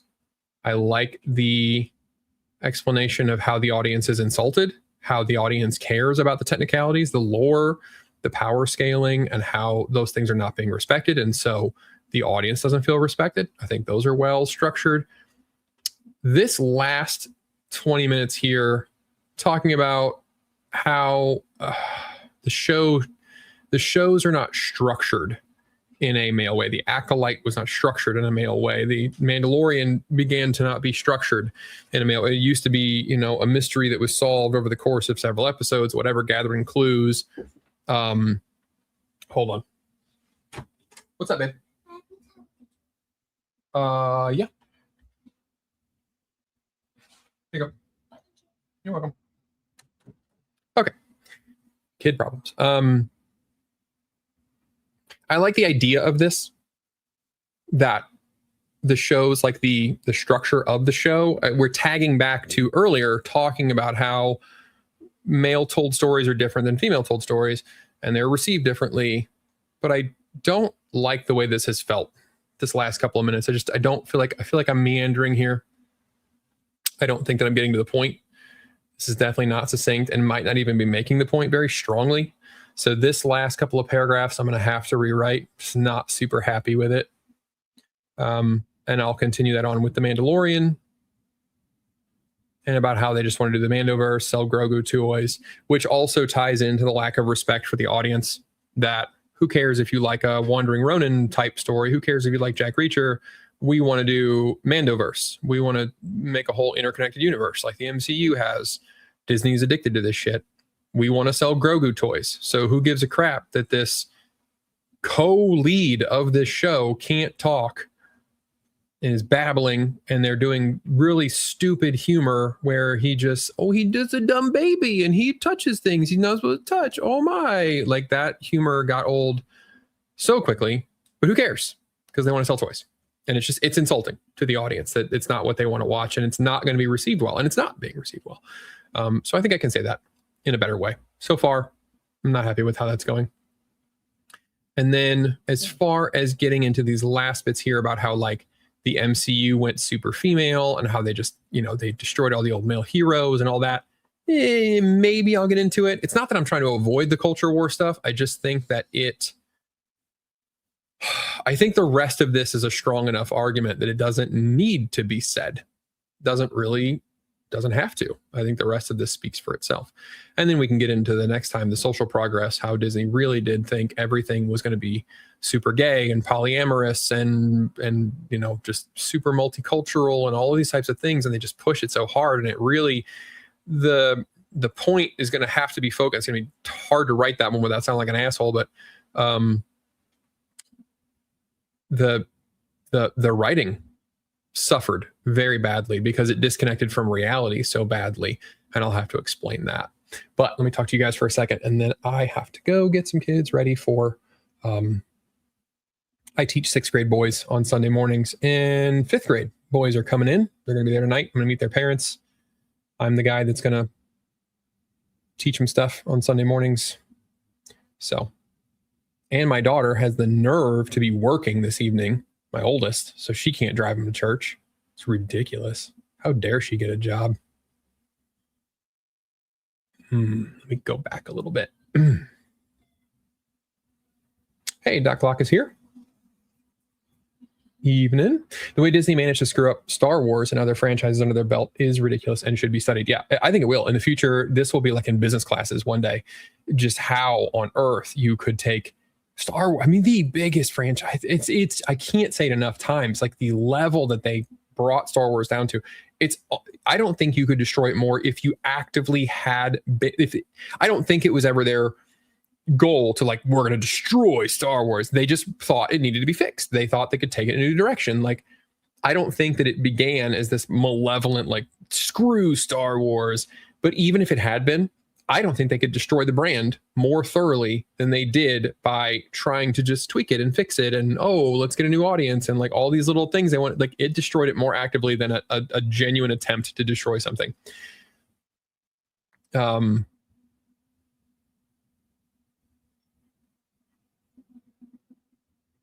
Let's see. Yeah. Mans Kirk saw the title. I assume the subject was Disney falling to Pride, as in Pride Month. It's going to be, that's the 4th point. And if I can get this done in June, I'm not above clickbait. So I will let the audience assume that that's like the majority of the point of the video, although it is a little part of it. So I won't be lying entirely, but yeah, it'll be a nice way to grab some hate clicks. And then hopefully I can explain the rest of this idea as it goes. Yeah, it is both. I think JJ was talking about that. Gaming in the 90s. Hey, me too. Hitting the nail on the head there as usual. Thank you very much. I appreciate that. Freddie took it a different way. Freddie saw Disney and Pride together and thought we were doing a Lion King themed project. That would be kind of fun.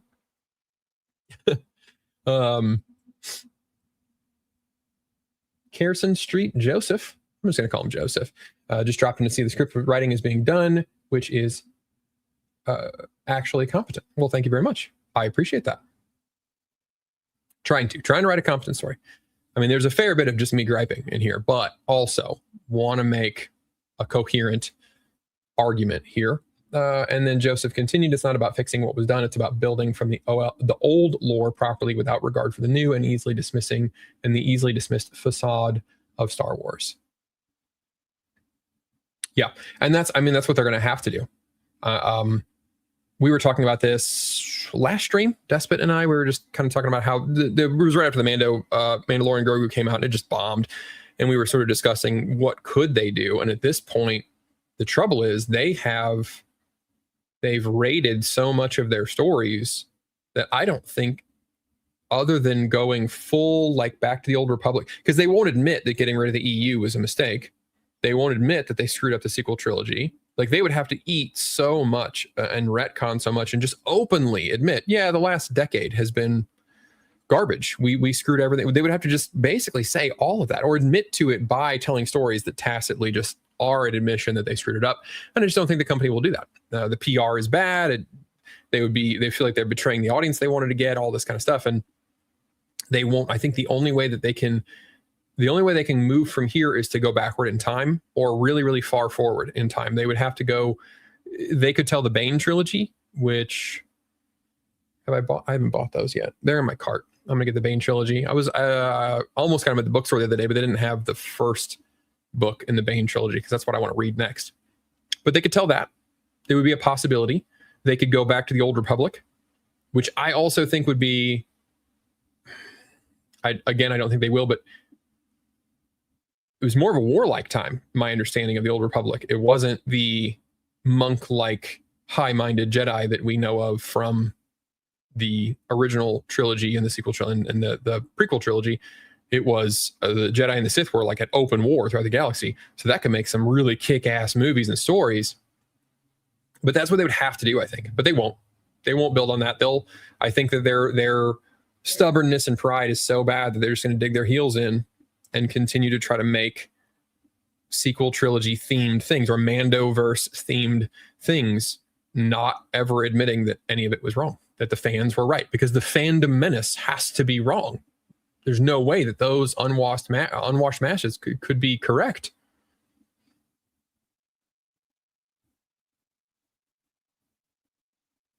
J.J. Spencer said, if you want to be critical of the Jedi without being a cad, I still think Karen Travis's novels, I still like Karen Travis's novels for that. She made them seem far more human while also humanizing the clones. And yeah, there is a way.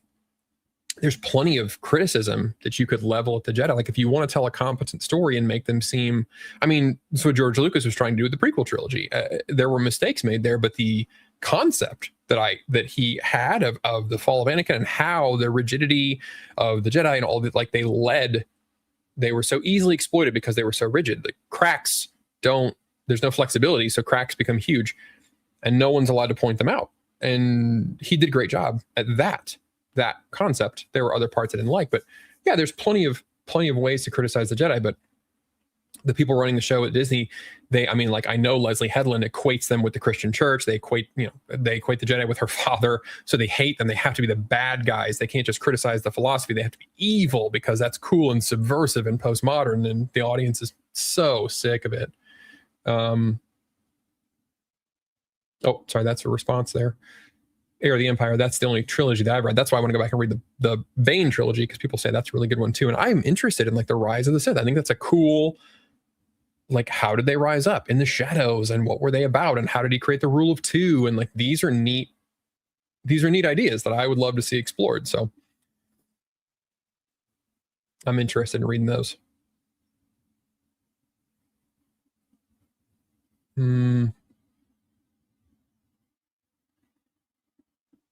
Oh, I haven't followed this conversation. ALS and Joseph are talking about stuff that I've lost the track of it. Hey, Jack likes the script so far. Thank you, sir. I'm glad he's following along, because once I get this going, he's got to edit it. So he'll already have ideas of how to make this come together. So that's great. That's good news. Christopher said, sounds like the video series, not one. That might be a really good idea to make it more digestible and business-wise, why make one video when you can make multiple videos? That's good for me, right? That's just more videos to feed the machine. Maybe that's what I should do. Maybe not try to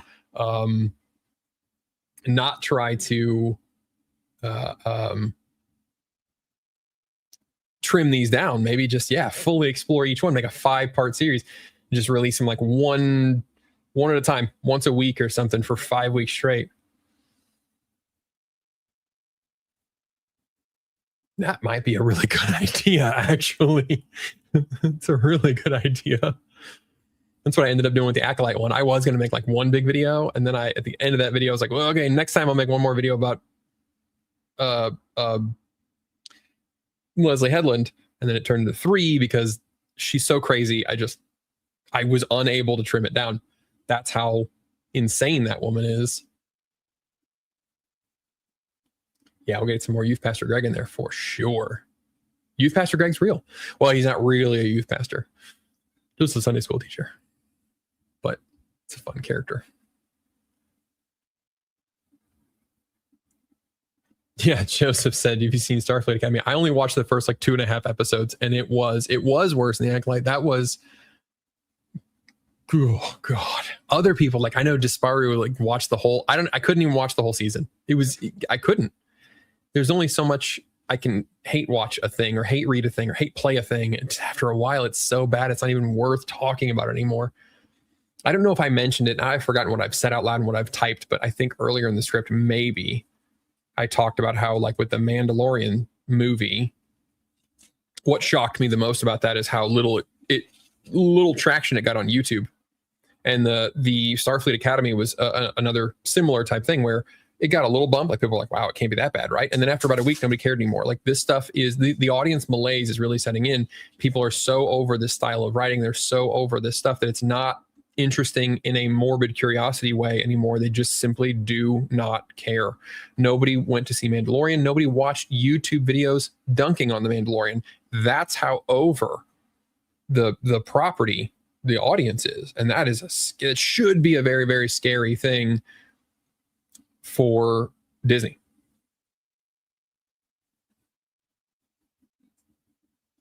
Joseph said Mandalorian lacks a solid foundation. Without the new Star Wars, it might have been a thing. And I agree. The concept of the Mandalorian society and Mandalore as a planet, and then, a lot of it I think is covered in the Clone Wars. So leading up to the bombing of Mandalore and all that, I think that's already been done. I haven't watched that cartoon. It's on my queue, but that as a concept I think is interesting. The different societies of Mandalore, those are all really neat ideas. Just the execution was garbage. Disney just thought, well, we'll just crap it out and these nerds will eat it up. And it wasn't well thought out. And it was very, very bad.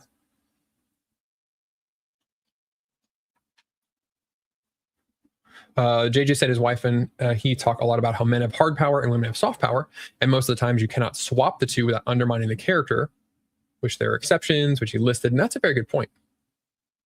I always go back to My Big Fat Greek Wedding, where the mom tells her daughter that the woman is the neck and can direct the man who is the head any way she wants him to look.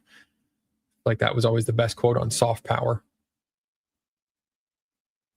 Duke of Derp said at this point clearly was intentional. Why even keep talking about it? That's a good point. I mean, I don't have proof, but at this point, yeah, you have to assume that it's intentional, that they screwed all this up. I think it almost just sells itself. When you look at their business decisions and what they say they were doing, it's obvious.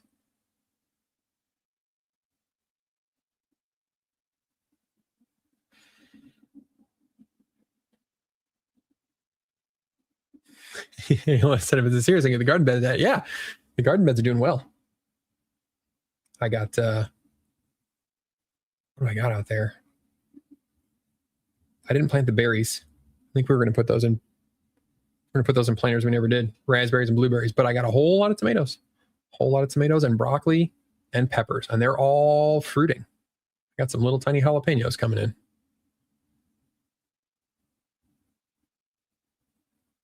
Yeah, JJ said he's convinced as far as a masochist, he immerses himself in cognitive acid on the regular. He really does. Like, I mean, from a business per se, it works business-wise. The videos get tons of views, but I find when I go deep on something that I hate, it makes me cranky in real life.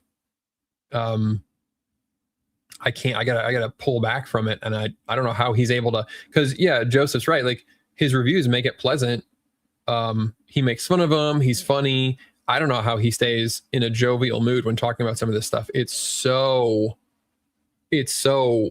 sometimes it's just depressing to just the Last of Us Part 2 was the last.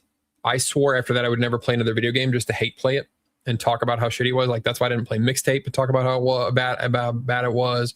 I didn't play Dustborn last year to talk about how bad it was. I refuse. Video games are my favorite thing. I love them more than shows and movies. I refuse to hate play any games. That was the last one. There's only so much of that shit I can do. Ugh. Jax Komish says Star Wars is unrecoverable for him. 56 years old, don't care what Disney has to say after all they've said to me in the last 10 years. And I understand that. Like, and that's where they're really at, is even if they were, let's just say, let's get crazy for a minute. Let's say they fire all of these people that clearly hate the audience. They bring in a bunch of talent, really talented people, actually good writers, and they make a bunch of really good productions. Well, actually, this isn't that far out of reality because they did with Andor. Andor is an excellent show. It's a really, really good show. Nobody cares. Nobody. That's another one where the YouTube videos you're talking about, oh, this is really good Star Wars, you should watch the show, and dissecting it, they get no views. Nobody cares. The brand is so dead with so many people that they don't even care if it is good. The Mandalorian and Grogu could have been amazing. Could have been an incredible heist movie or something. Could have been so fun. Still would have bombed because the appetite for anything Star Wars is so far gone. It will take 3 or 4 really good productions in a row to convince a lot of people like Jax to come back. Because even if there was one, I'm assuming for this guy that he would hear about one good show and would think, okay, well, that's fine, but doesn't undo all the. So he would have to hear about 2, 3, 4 really amazing shows and movies in a row from people that he trusted. Like the amount of work to get somebody like that back in the fold is immense. And I don't think Disney has the intestinal fortitude to weather the bad productions. I don't think that they care enough about these people to bring them back in. They just, the amount of work to get them in now is going to be massive, or they're going to have to take a huge break. That's the other thing. They're going to have to let this franchise sit on ice for like a decade and then let the bad feelings sort of die down and then start making stuff. I think that might be the real key is they're just going to have the MCU is the same way. They're going to have to just let them mothball it for a few years, but their stockholders won't let them do that. They have to have something to release all the time. Yeah. Yonder doesn't get hate playing either. I can't spend that much time doing it. I don't even like hate watching. Hate playing is even worse. With hate watching, at least I can play it on, like I can just absorb it, and I'll usually crank it up to 1.5 speed or 2 speed or something. Yep. Joseph knows I'm not the grumpy type. I can't do what Disprue does, and he's good at it too. He's funny.